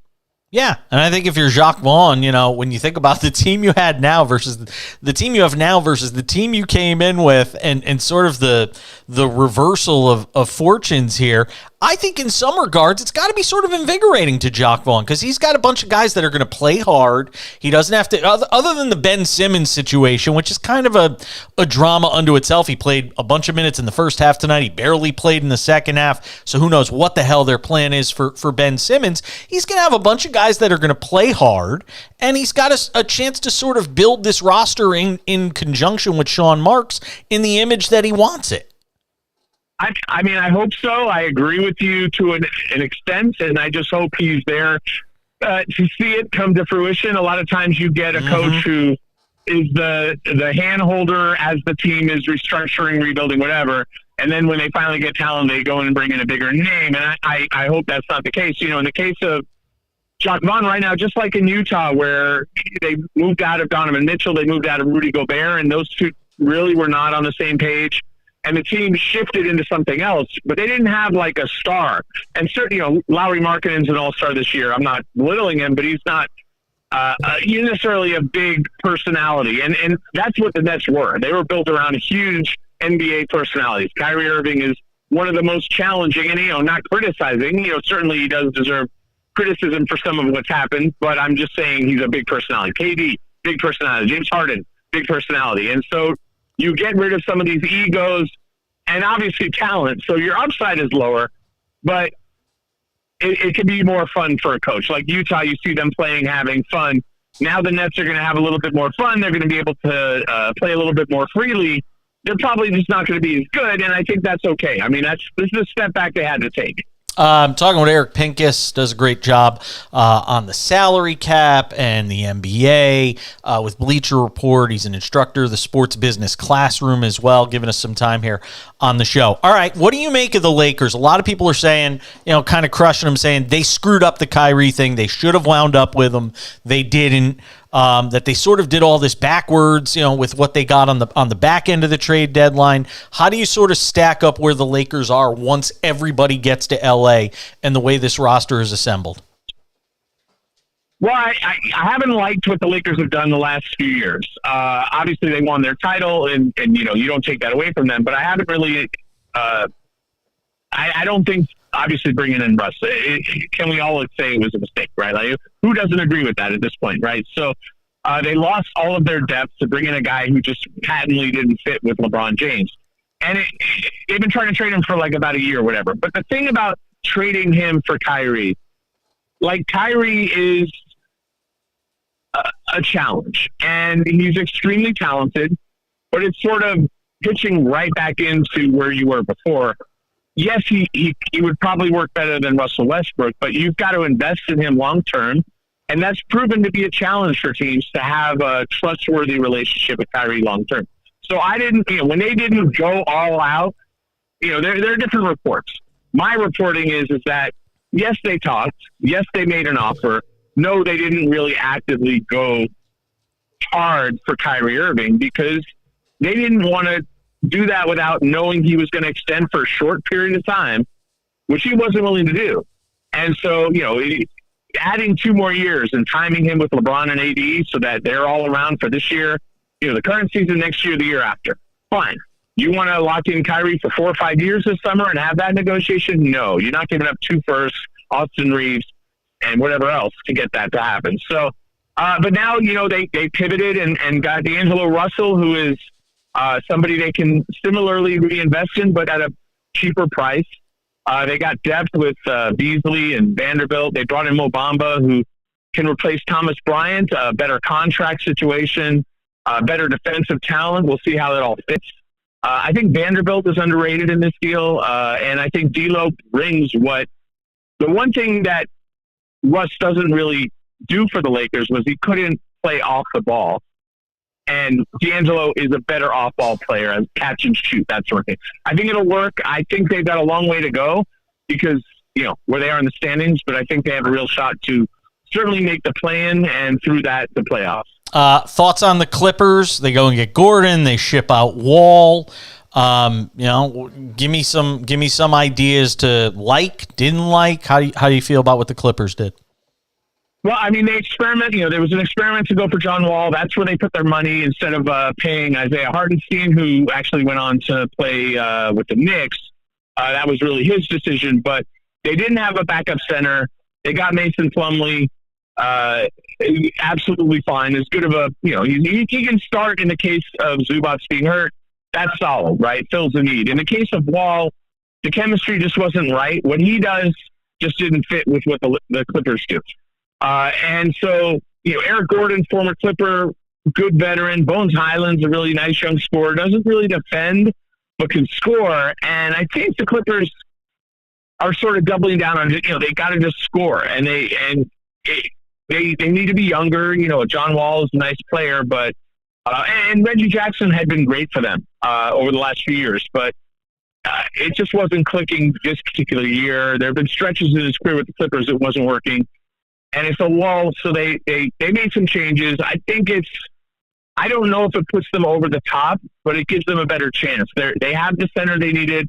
They have different guards who I think should work a little better. But, I need to see it. I think ultimately it's more of a question for the Clippers.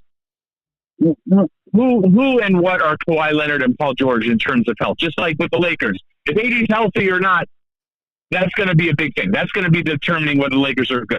In the case of the Clippers, it's been Paul George and Kawhi, especially Kawhi. And if those guys are healthy, this team could be something much more than what it's been to date. Eric Pincus does a great job with Bleacher Report, the sports business classroom. Listen, I appreciate it. Do me a favor. I'm going to end the segment, but don't go anywhere. I want to ask you something off the air. We're coming back on the other side. Don't go anywhere. More to do in this hour of the Cash In on SportsMap Radio.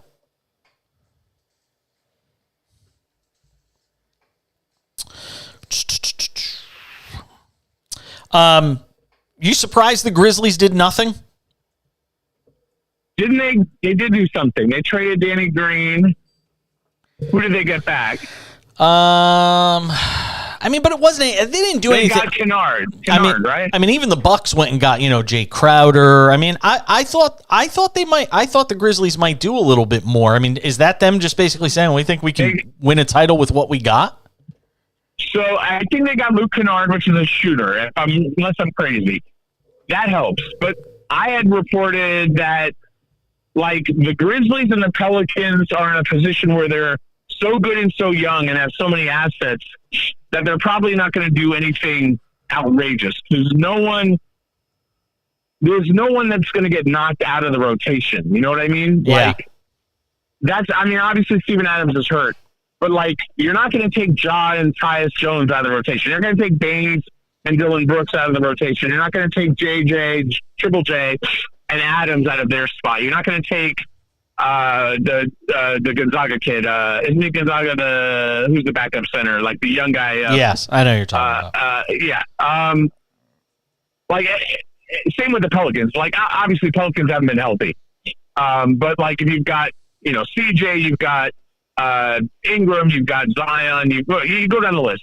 Like, if you traded for someone who's not going to play, okay, they got Kennard, sure. They got a guy who can come off the bench and play 12 minutes a game, 14 minutes a game, add a shooter. That's about right. The Pelicans got Josh Richardson, a guy who can play 10, 12, 15 minutes a game as they need without really disrupting. Whereas if you go, like, they could have all gone for OG and Anunoby and, like, go crazy and give up 3 firsts. Yeah.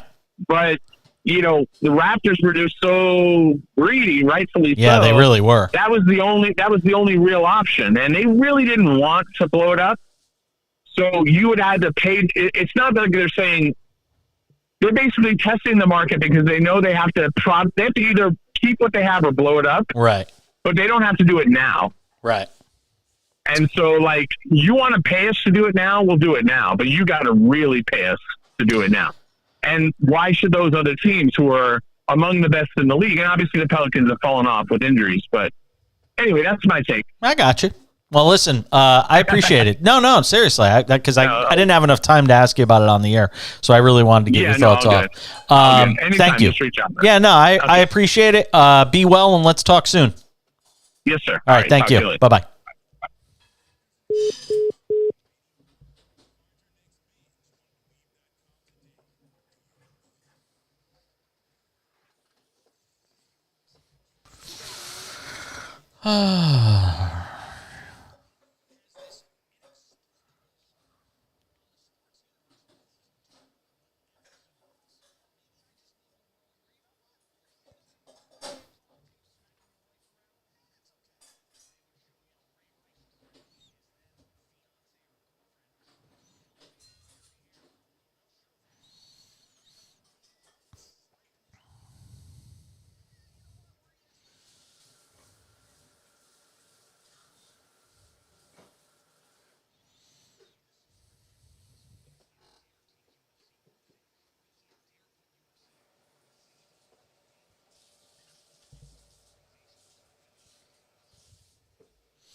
One 1-800-224-2004. Thank you to Eric Pincus for stopping by from Bleacher Report.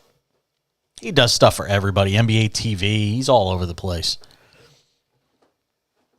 And I even got like 3 more minutes with him on the video side because we were talking about I still had more I wanted to ask him about. Like, I was surprised Memphis really didn't do that much. I know they went and got Luke Kennard, gives him another shooter, but I thought the Grizzlies might, when you see, I wonder, and I meant to ask this of Eric Pincus. Sometimes there's just not enough minutes in a segment. But if the Durant deal doesn't happen last night, does everybody go bonkers like they did today?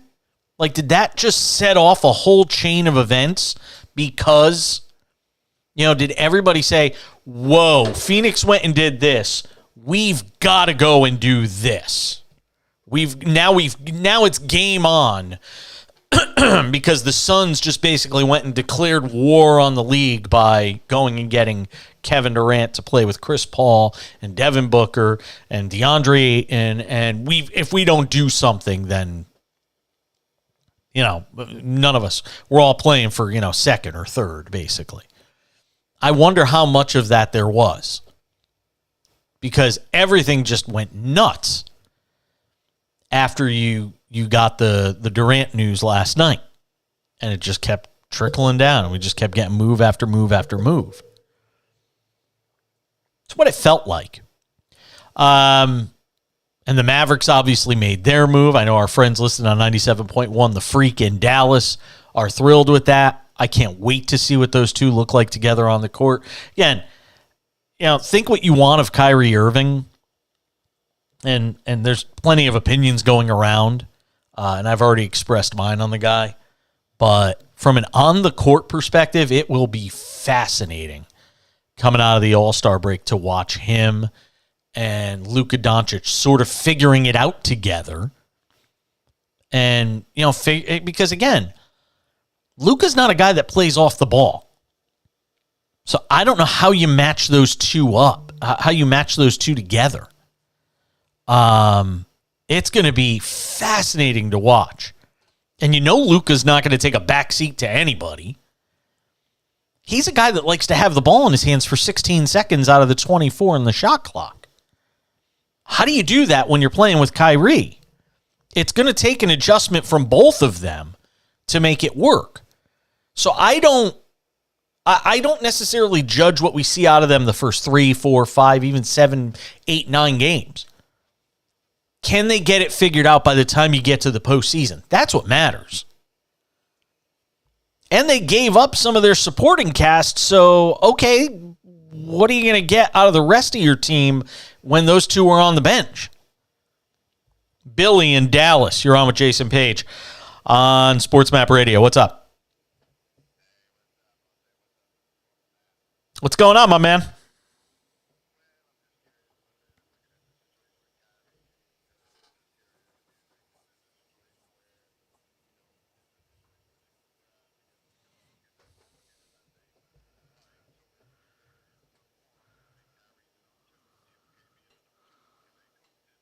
Yeah.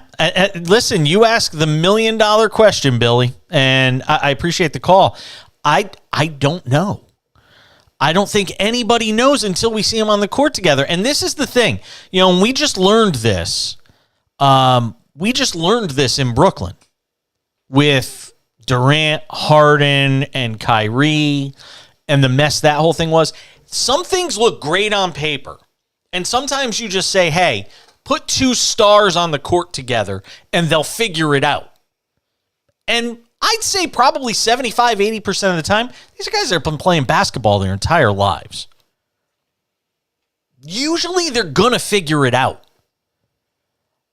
And you've got this limited engagement sort of thing with Kyrie coming in, free agent in the offseason. And you've got, basically 30 games if you're Dallas, 35 games maybe if you're Dallas, to figure out how does it fit into our long-term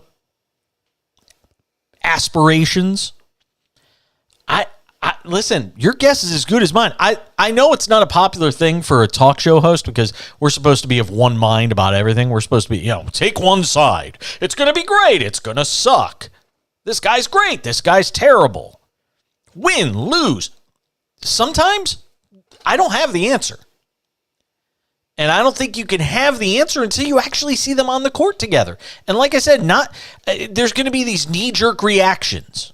Oh, it's the first time they've played together. And everybody's going to overreact after game 1 of Kyrie Irving and Luka Doncic. I can promise you, everybody's going to overreact to Kyrie and Luka on the court together the first game. If they score a combined 80 points and they win, everybody's going to be like, oh my God, Dallas is going to win an NBA championship. And if they combine for 42 points and Dallas gets beat by 20, everybody's going to go, oh my God, the sky is falling. And I'm here to tell you, neither will be true. It's just going to take time to see how they gel. And here's the one thing, and I'll say this to you, Billy. Here's the one thing that I think they got going for them, and it's a really big thing. Jason Kidd. If there's a guy that I trust with this duo to help make it work, it's a guy that is not far removed from playing the game, knows about ball handling, and how important that is in the overall scheme of what you're going to do in the postseason when you're way more in the half court than you are running up and down the floor. Yeah, these 130 to 125 NBA games you're seeing in the regular season, I'm going to damn well guarantee you ain't seeing that in the playoffs. And if I'm wrong, I'll come on here and eat crow. You're not going to see those games in the playoffs. You still might see more points than you have seen in past playoff games, but you're going to get more 110, 105, 107, 104. You're not getting these 125, 122 games that you're getting during the regular season in the playoffs. You're not getting teams scoring 100 through 3 quarters in the playoffs. And this is another problem of bringing Kyrie. And nobody wants to talk about this because we all think about offense and shooting threes and lots of points, and all that stuff is great. Kyrie doesn't play defense. And as much as I love Luka, he doesn't play defense either. So you've got two guys that could score a ton of points, and defensively they're going to give up a bunch of points. So you've got to think about that as well. And that's another dynamic. And this is a team that's had issues on the defensive side of the ball, and they just got rid of one of their best defensive players. So I think you got to take the good with the bad, and you got to hope these guys D up in the playoffs. That's when it matters most. But I'm not going to sit here and tell you one way or the other if this is going to be wildly successful or not. I still think it was the right move for Dallas to make. They had to put somebody with Luka because him having to score 40 to 50 every night for this team to be a 5 seed was not something that could be withstood for an entire season. So I credit the organization for going out and getting him something that gets them at least closer to the ultimate goal. Do I think they're winning a championship with this duo? No. But I think it gives them a better shot in a season where it feels like if you just make the playoffs, you got a shot. Do you really think Denver is inevitable? That they're going to win an NBA championship? That they're so good it's inevitable. They're coming out of the West. Nobody feels that way. Do you feel that way about Memphis? Still sort of still a bit of an upstart. Are you going to sit here and tell me you feel so definitive on Memphis? If I gave you, I don't know, Shaq's money, because I don't have any money. If I gave you Shaq's money and said, take Shaq's money and put it on somebody in the West, you wouldn't know who to put it on.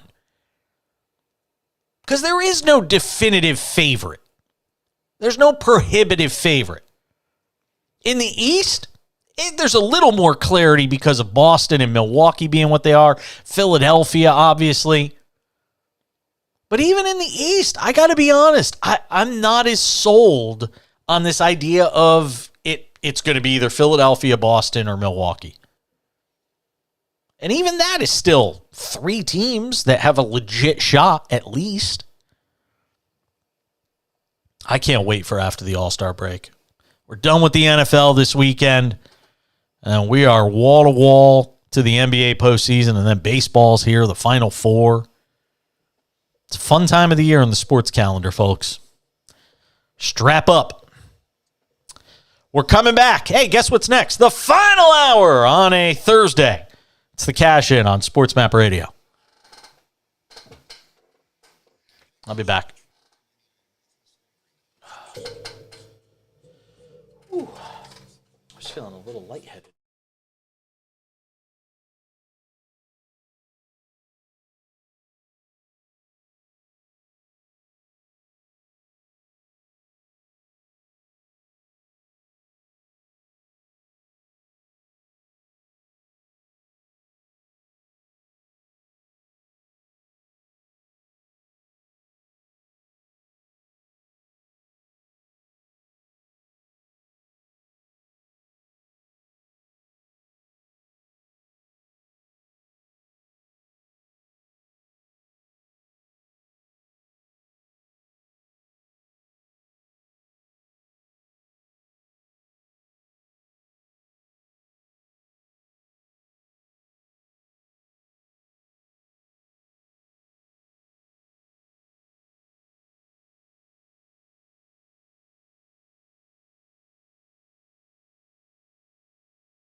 Wednesday, Thursday / Friday edition of the show. We're almost to the Super Bowl. We're almost there. It's going to be weird having no NFL, like games to talk about and stuff like that. We go through this all the time, and I haven't had to go through it in a number of years because we only started this show in September. But in my past life, when I was, on the air for 17 straight years, it was always weird coming out of the Super Bowl. And this will be weird, no doubt, as well. But I tell you, the NBA has given us plenty to feast on when we get to, post Super Bowl and post NFL life, leading into baseball season and all that stuff. So I'm looking forward to it. I'm just these super teams and stuff like that. And I was talking about this with Jason Cole, and you'll hear our conversation coming up a little later on in this hour. He was our 2-for-1 tonight. We were talking about it, and it really does make it's hard to create loyalty to a team amongst a fan base when the cast of characters is always changing. I mean, think about this for a second. Just think about sports as entertainment, okay? What endears you? Think about your favorite TV show.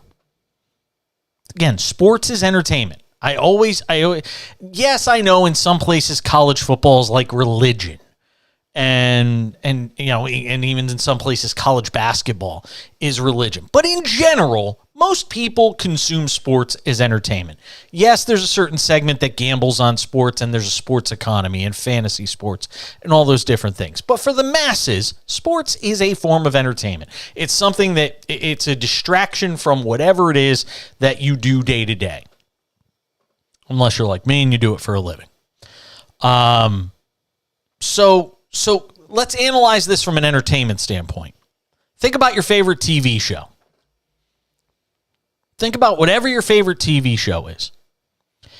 In that context, what goes on in the NBA, it makes it very difficult to get fans excited and build that brand loyalty and that sort of awareness around what your brand is, because the cast of characters is always changing.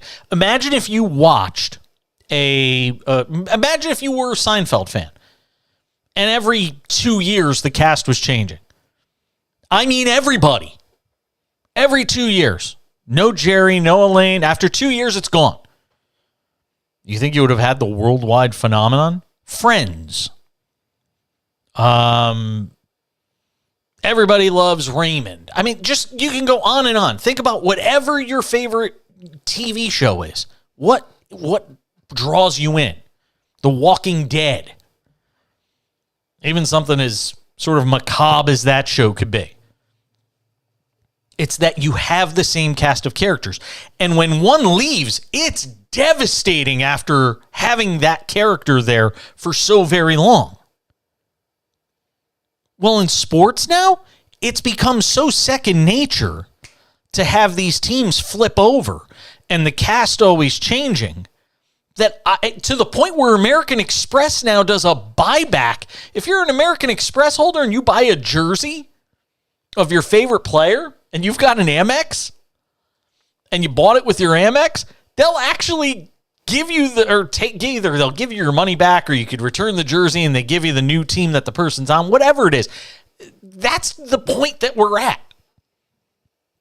So it's very difficult to fall in love and embrace your team of choice when the people on it are constantly changing.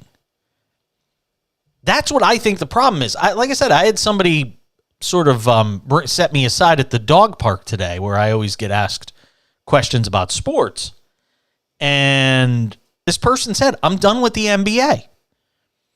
And they said, I'm tired of the constant turnover of players.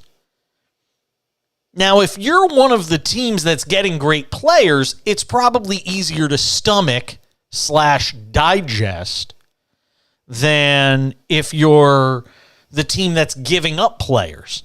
I mean, think about the Brooklyn Nets. All the turnover just since that team got to Brooklyn. We're that organization, the ups and downs, everything that's happened there. You're trying to build something to rival the New York Knicks, an institution in New York, despite the fact that they haven't won a championship since the 70s. You're trying to combat that. You're trying to overcome that. You want to be the team in New York. Sort of like the Mets are to the Yankees, the Islanders are to the Rangers, all those different, the Jets are to the Giants. You're trying to overcome that. It's hard to do that when you can't really fall in love with a team because the roles are constantly changing. What made you love, what made sports fans, not just in San Antonio, what made people love the Spurs? Ginobili, Tony Parker, Tim Duncan, Robert Ory for a length of time. The names were the same. Patty Mills. You could go through and run off the names that were there consistently through those title runs. Same thing with the Warriors. Like them, don't like them, I don't care. What makes a brand work nationally and makes people fall in love with it is the fact that when you turn on a game, that's who you're going to see.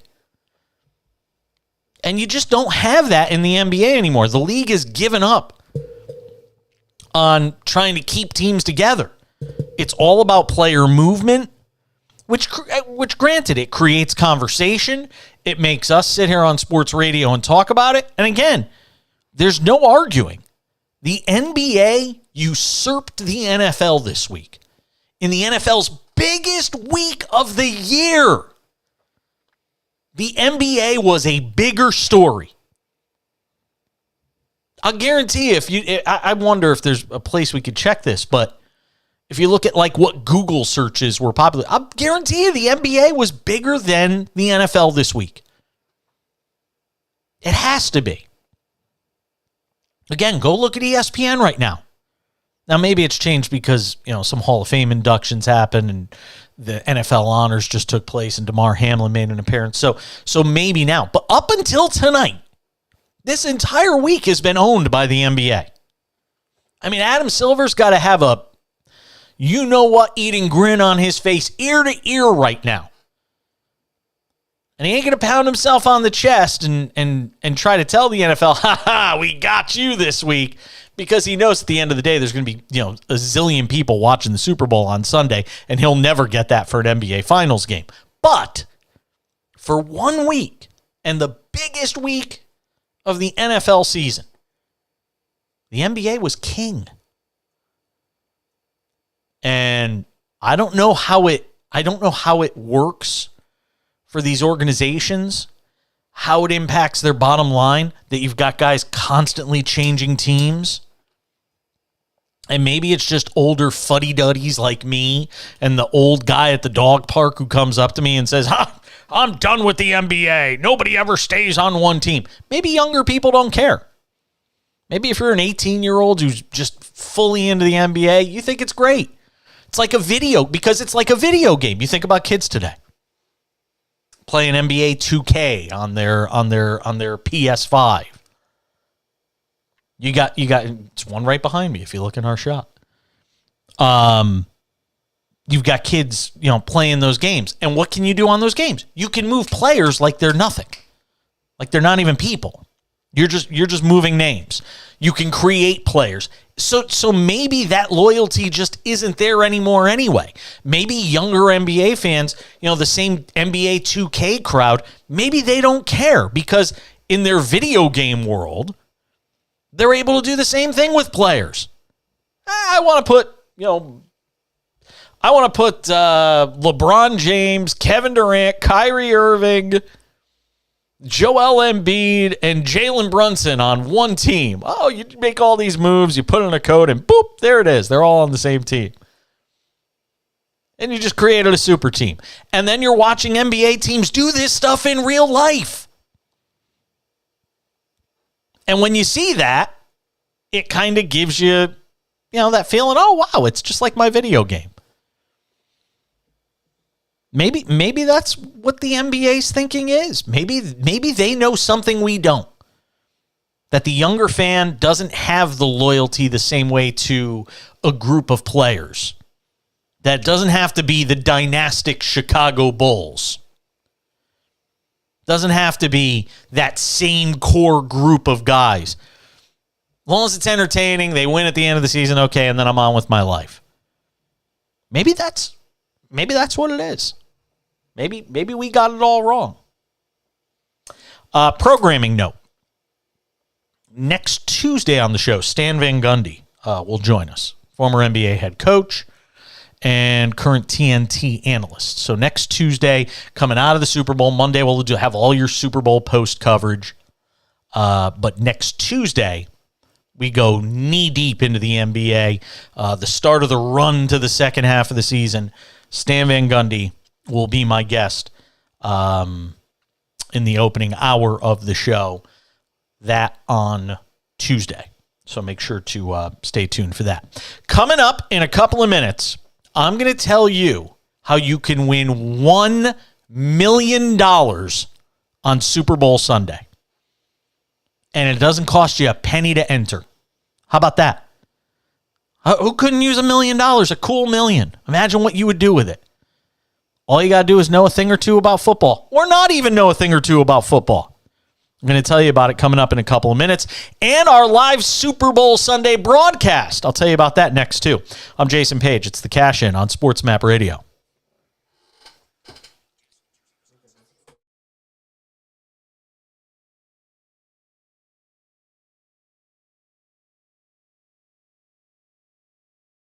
What'd you say?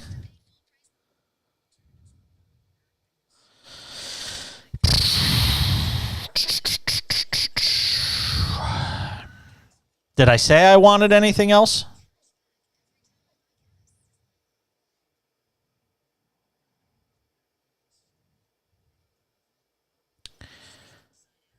All right. Yeah, just do Eric Pincus. And I what I just talked about, I want that in the podcast too. That last segment. Okay, thanks.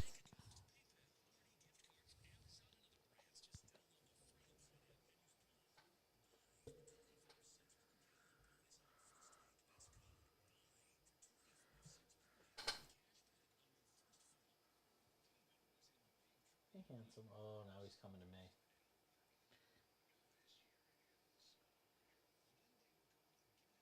You gotta tough it out for 45 minutes more, pal. I know you have no concept of time, but you gotta tough it out for 45 minutes. I do want to go for WALK, but we'll do it together.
Tell you, Lakers are showing a lot of fight tonight. Give them a lot of credit. They are showing a lot of fight. Undermanned, no LeBron. Middle of the fourth. I think it's 101-95 Milwaukee, but I mean, it was tied just a couple minutes ago. They give Milwaukee trouble. I mean, they beat Milwaukee on the road, or did they lose to them at the last second? I can't remember. No, I think they won that game. It was certainly a really entertaining game. I think it was like one of those Saturday night NBA games on ABC. So Lakers are still playing hard. And I'll also say this. You know, you watch teams coming out of the trade deadline, and there has to be a sense of big exhale. Because the month leading up to the trade deadline, all you're hearing about is this player's being moved, that player's being moved, this player might go. You might be one of those players potentially on the move. It has to be, again, they're human beings. I don't care how much money they make. You're still human. And at the end of the day, not knowing a month from now if you're still going to be in the city you're in, the apartment you're in, the house that you're in, your family, who's moving where, is your wife, your girlfriend, your spouse, whoever it is, happy, unhappy, do they want to leave? All of that stuff is real life.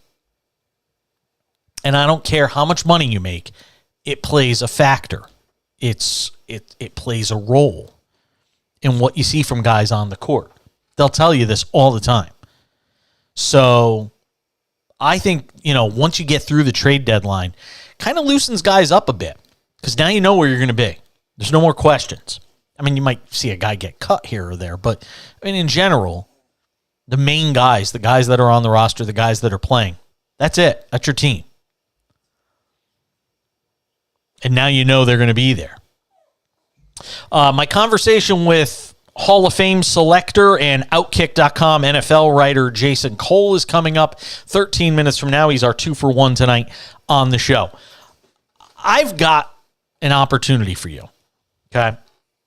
If you're watching us on the video feed of the show, which is available on Twitch, twitch.tv, JasonPage77. If you're watching us live on Twitch, you'll see in the bottom of the screen a big free-to-play $1 million game, big game challenge. Here's what you got to do. If you are a NFL fan, and even if you're not, you need to go to playfortickets.com. That's playfortickets.com.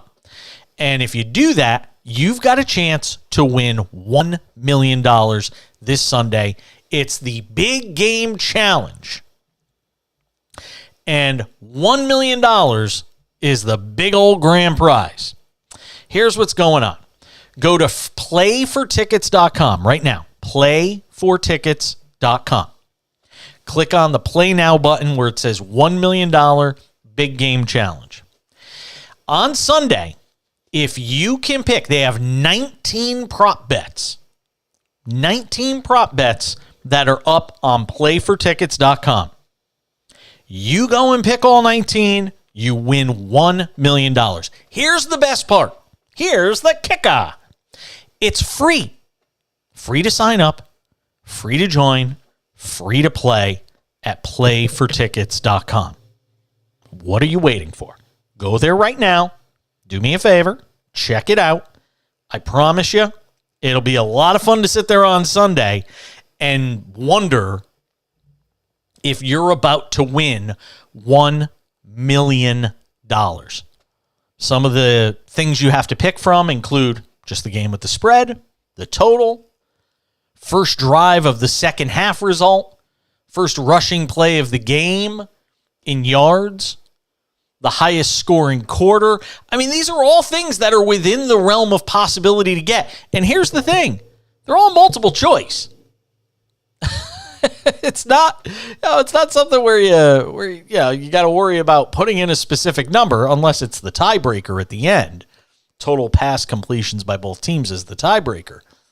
But there's 19 items, prop bets, that you have to choose from. $1 million. Go to playfortickets.com right now. You could win $1 million. 21 and over to play. Terms and conditions apply. Go check it out, playfortickets.com. I should also mention, playfortickets.com is our big sponsor for our Sunday edition of the Cash-In. We are doing a special Sunday show on many of these same SportsMap Radio affiliates.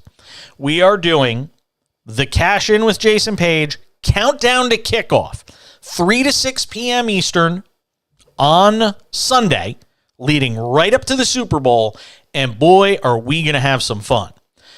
We will be joined by Eric Dickerson, Christian Okoye, Rondale Moore of the Cardinals, former NBA player Cedric Ceballos, Ed Reed, Hall of Famer, hell of a player in his own right, and who knows who else. But those are just some of the guys that are going to be hanging out with us on Sunday. We'll do the show live from Desert Diamond Casino in Glendale, right in the shadow of State Farm Stadium where they're playing the big game. If you're listening to us on our Phoenix affiliate, KDUS in Phoenix, if you're listening to us down there, come on by. I'll be there. Desert Diamond Casino on Sunday doing the show live from Desert Diamond Casino. I can't wait. It's going to be so much fun. And there's going to be all sorts of games and opportunities to win prizes, food, drinks, you name it. And again, register right now, playfortickets.com, your chance to win $1 million. It's going to be great. I can't wait. All right, the phone number, 1-800-224-2004, 800-224-2004. You can also tweet at the show at The Back Page. Again, on Twitter, at The Back Page. Lakers keeping it close. 106-101 Milwaukee is your score right now. We'll keep you posted on what's going on in that game. If you're just tuning in tonight, if you're just getting done with work, just getting out of the car, Patrick Mahomes wins his second NFL MVP in his first 6 seasons in the league. The Hall of Fame announcements were announced. It is very heavy on the defensive side. Rondé Barber, former Buccaneers great, he's going into the Hall. Joe Klecko, former Jets defensive stalwart, he's going into the Hall. Darrelle Revis, another former Jet, going into the Hall. Joe Thomas, former left tackle for the Cleveland Browns. Zach Thomas, played with the Dolphins, briefly with the Cowboys. And Cowboy fans rejoice, one of your own is going in as well, DeMarcus Ware. I know he played for the Broncos too, but when you think of DeMarcus Ware, you'll always think of him as a Dallas Cowboy first and foremost. DeMarcus Ware going into the Hall of Fame. A couple of old-timers getting in. Don Coryell, the former head coach of the Cardinals and Chargers. Chuck Howley, who played with the Bears and the Cowboys, is going into the Hall as well. So a great day. And again, for those who didn't see it, go online and try to find it. What took place with Damar Hamlin tonight at the NFL Honors, if you watch that and you don't have a tear coming down your cheek by the time it's done, then you're just not human. Because that was, I almost lost it doing the show and just watching it, and I almost lost it. It was almost Niagara Falls. It was amazing. Joe Thomas and Revis were in their first year of eligibility. Of course, we always think of Revis Island when we think of Darrelle Revis. Nobody wanted to throw at Revis Island. Played 8 of his seasons in 2 stints with the Jets, was part of the Patriots, part of a Patriots Super Bowl team. But again, when you think of him, even though he won a Super Bowl with the Patriots, when you think of Darrelle Revis, you think of him as a Jet. You'll always think of him as a Jet, first and foremost. Julius Peppers eligible for the Hall next year. So is Antonio Gates, the late Antonio Gates.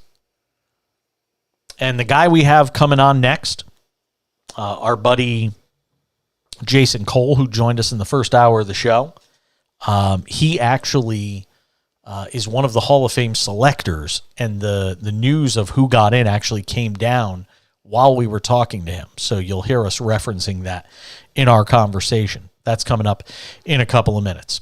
All right, stick around. We got more to do in this hour of the show. As I said, Jason Cole coming up. Get some thoughts with him. We'll see if the Lakers can hang around, maybe steal one here at home tonight against Milwaukee, as shorthanded as they are. 4:39 to go in the fourth. Milwaukee leads the Lakers 106-101. We'll keep an eye on that. And a whole bunch more as we continue on this Thursday/Friday edition of the Cash In. Glad to have you with us on SportsMap Radio.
Thank you for being with us. Continuing on this night of the NFL honors.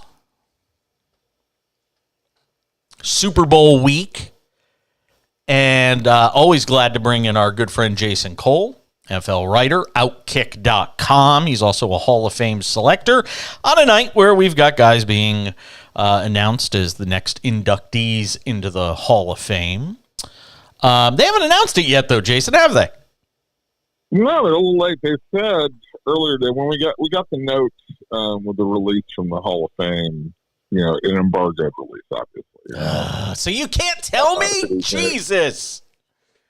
No, I can't tell you until they announce it on the and I'm watching it. It was supposed to be around 7, and they pushed it back to now. And I mean, it's gonna be a really. I mean, I know. Look, obviously, I know who it is, but.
Thank you for being with us. continuing on this night of the NFL honors.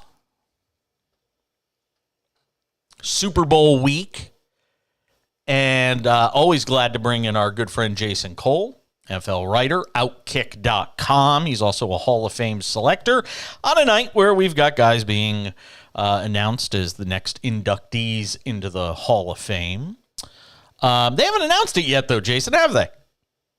No, they're a little late. They said earlier that when we got the note with the release from the Hall of Fame, an embargoed release, obviously. So you can't tell me? Jesus. No, I can't tell you until they announce it on the and I'm watching it. It was supposed to be around 7, and they pushed it back to now. And I mean, it's going to be a really. I mean, I know. Look, obviously, I know who it is, but I can't do it. I just can't. No.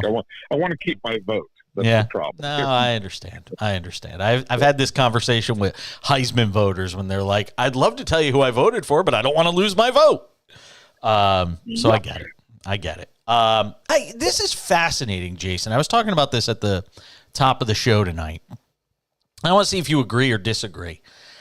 It feels to me like of all the years that I've been talking about sports pretty much exclusively for the last 20 years. And to me, I don't think I've ever seen a week where the NFL in, the lead up to the Super Bowl has been absolutely eclipsed by the NBA.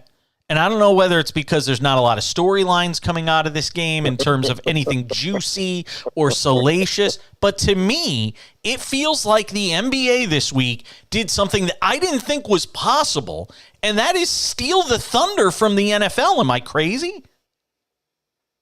No, you're not crazy.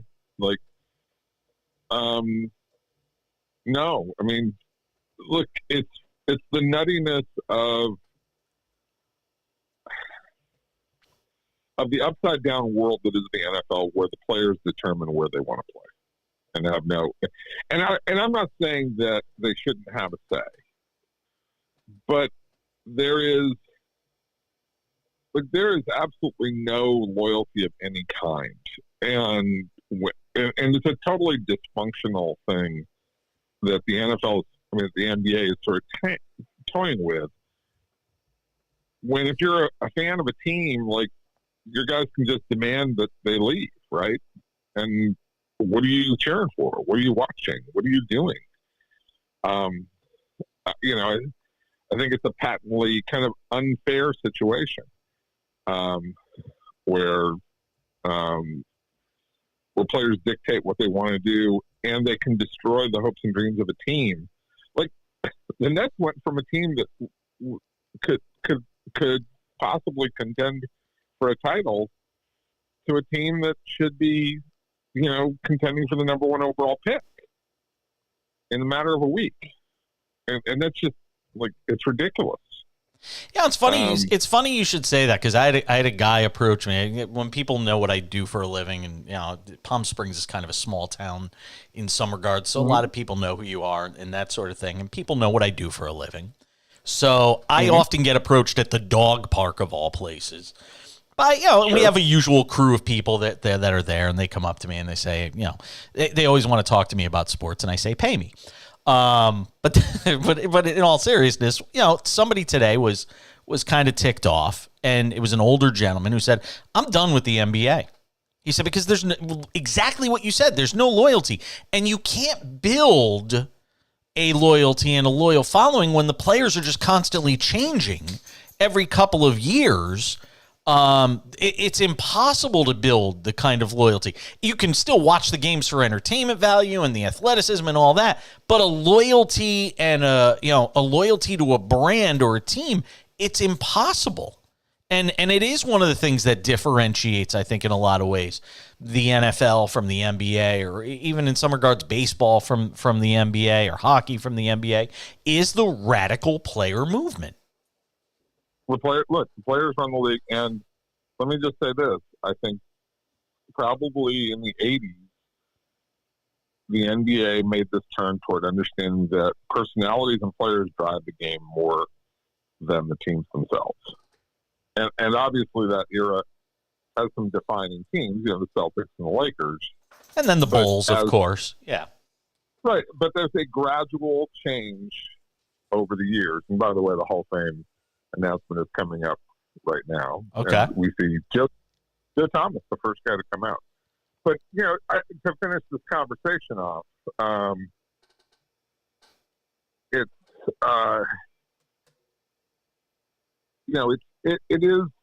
a situation where the teams are no longer matter. And I get it.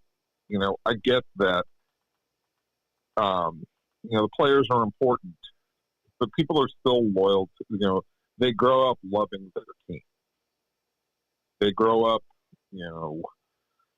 cheering for a team. They also cheer for players. So players are important. And ultimately, people dream about being, a player, right? I think, but they still cheer for that team.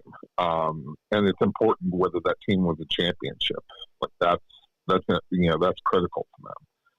And so this just reeks of players, like choosing what they want to do and where they want to go. And, it's just not, it's just kind of unsavory, if that makes sense. Yeah, no, I get it. Along with that, and let's just make a point. The week did start with,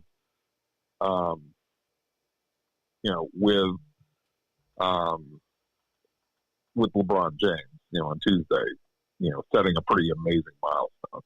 Although I'll say this, even as a Lakers fan, and I'm a diehard Lakers fan. Even with that, like there was something that was like it was more about LeBron himself, and again, that sort of makes sense. But it felt more like a glorification of him than a glorification of the game. If that makes sense. So I see. But that said, hey, look, it's a great thing. It was a great thing for the NBA, but the trades, not so much.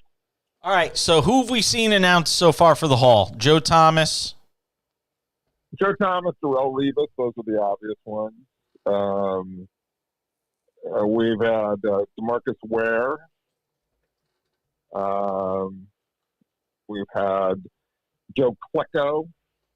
Wow, Joe Klecko, huh? Yeah, Joe Klecko, great player. I got a great Joe Klecko story. We're about to see. We also saw who else came out here. I'm trying to take a look at. They passed me by. What was the other modern era guy?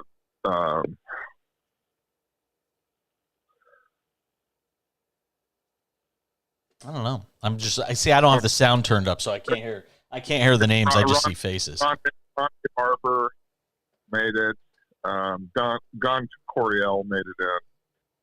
And we're about to see a Ken Riley's family.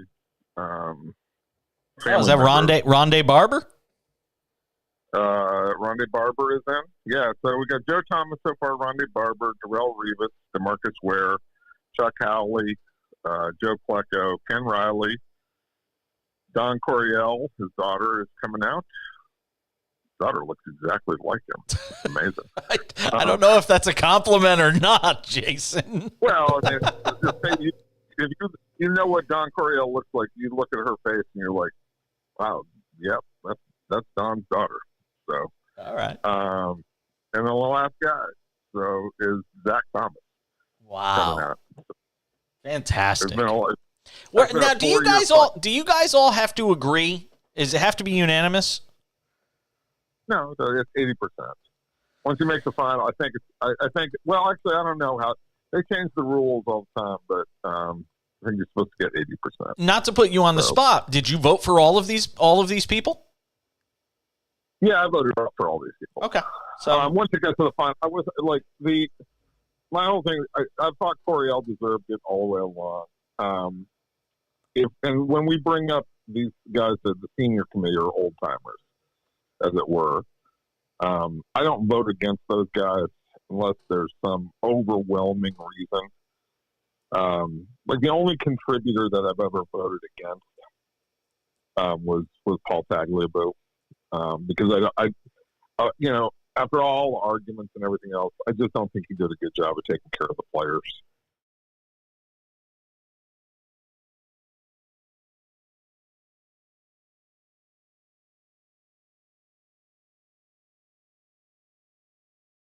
Minutes. Get some thoughts with him on the Super Bowl. We're actually going to talk about the game because there hasn't been anything to talk about this week. It's been the quietest Super Bowl week I could ever remember. Who does he like for the big game? Get some thoughts with him on that. And a whole bunch more. Jason Cole, Outkick.com, their national NFL writer. More with him next on SportsMap Radio.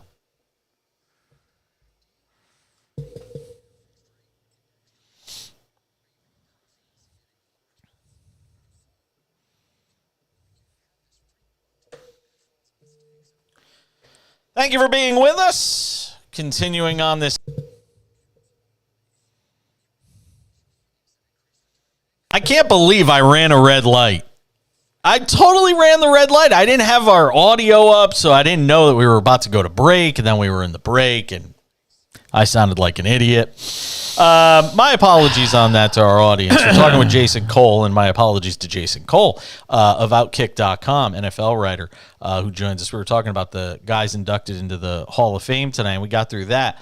And Jason is a Hall of Fame selector, also an NFL writer at Outkick. Gives us some time on the show on a night where you've got all these NFL honors.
All right.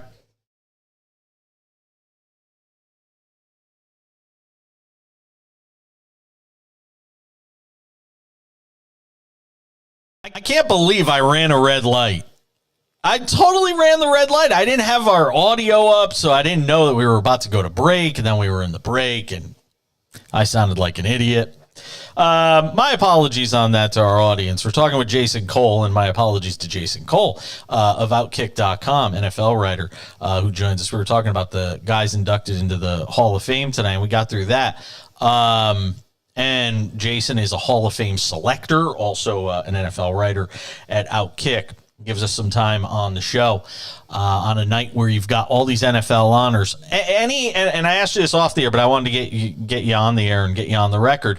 Of all of the NFL honors, the one that surprised you, you said was?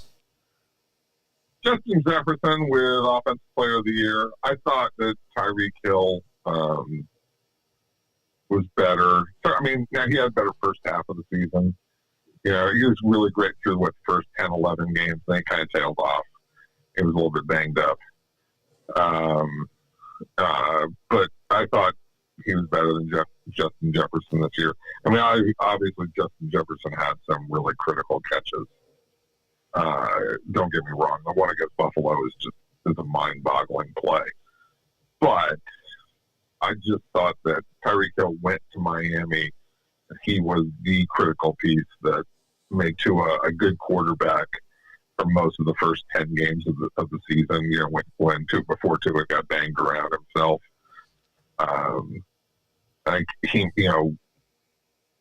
Tyreek Hill by himself almost turned them from just a really mediocre subpar team into a playoff team. Yeah. And that was quite a change. I mean, because their defense was terrible on the road. Yeah, he's that rare guy. And you can probably say the same thing about Justin Jefferson in a lot of ways. But Tyreek, to me, is just such a dynamic player. I probably would have given it to him. I thought he was that dominant this year. By a hair. Patrick Mahomes is going to be an MVP award as well. One last thing before we get off the honors and get into the actual Super Bowl, which is supposed to be the big story of the week, but it seems like it's been, like I said, eclipsed by just about everything, even some of the news going on around the league. And that was the Damar Hamlin moment. And I don't know how many people knew that this was going to happen and they were going to, do this sort of thing, but I'm not going to lie. I almost lost it on the air when I saw it because it happened as I was on the air.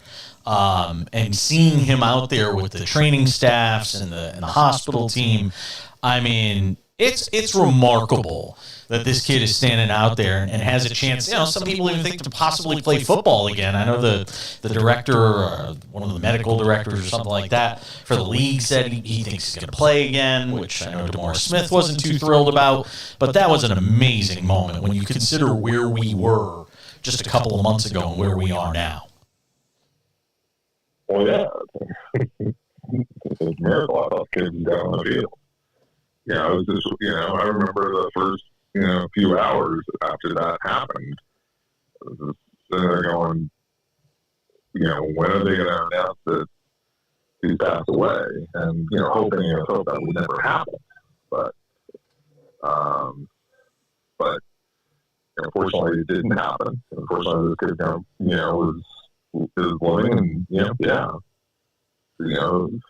may get a chance to get back out on the field. And now, that was such a chance injury, and, it's such a freak injury that the chances of it happening again are so small. But once you had it happen, I don't know how you go back out there. I don't know what that does to your body. Maybe he's as strong as ever. Certainly I don't have any doctor's degree, but it kind of makes you just kind of wonder, that's all. Jason Cole, our guest, Outkick.com, NFL writer. All right, let's talk about the game. I mean, to me, it's Kansas City plus the points and the under. I think they're going to win a close game. And when you have two teams, I think, matched as closely as these two teams are, I think the difference will be quarterback play as always.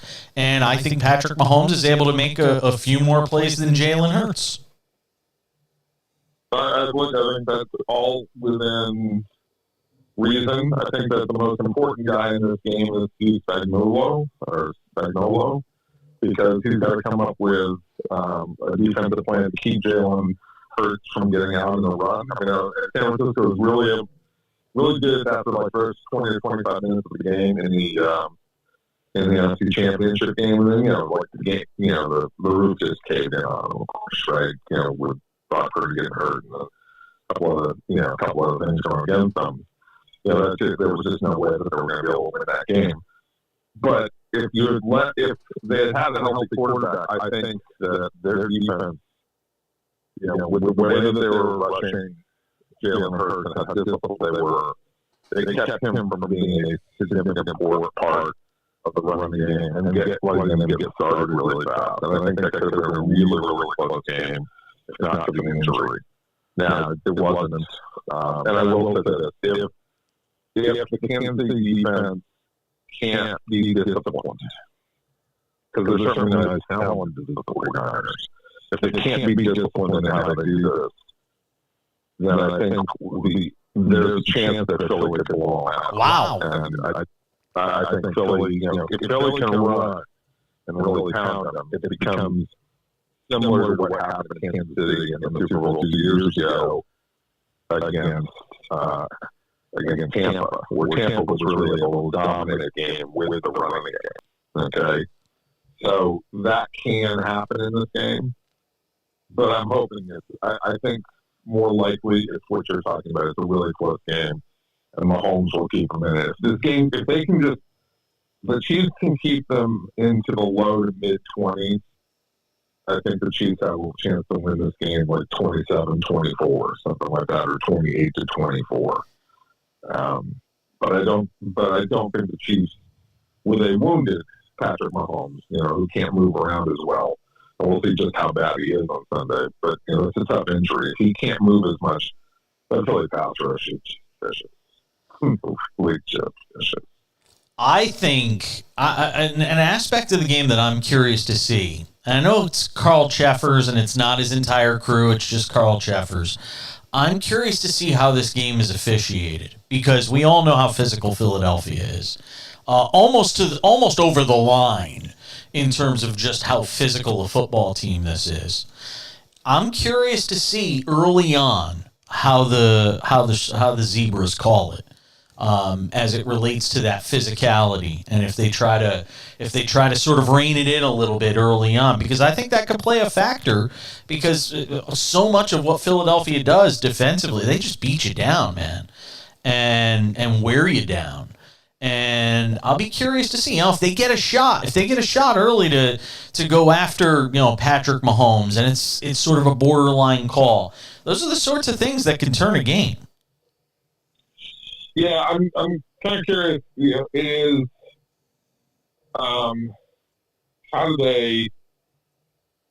How physical is their secondary going to be with the Kansas City receivers? That's what you really want to see, because Philly's secondary is very, very physical as well. And normally, like, the refs don't like to call in the playoffs. They don't like to call a lot of pass interference calls. They just don't. They dial it down quite a bit. And you remember when New England, their first Super Bowl victory with Brady, when they took on the St. Louis Rams, and they hammered those receivers all game long, and they just those penalties were not called. So.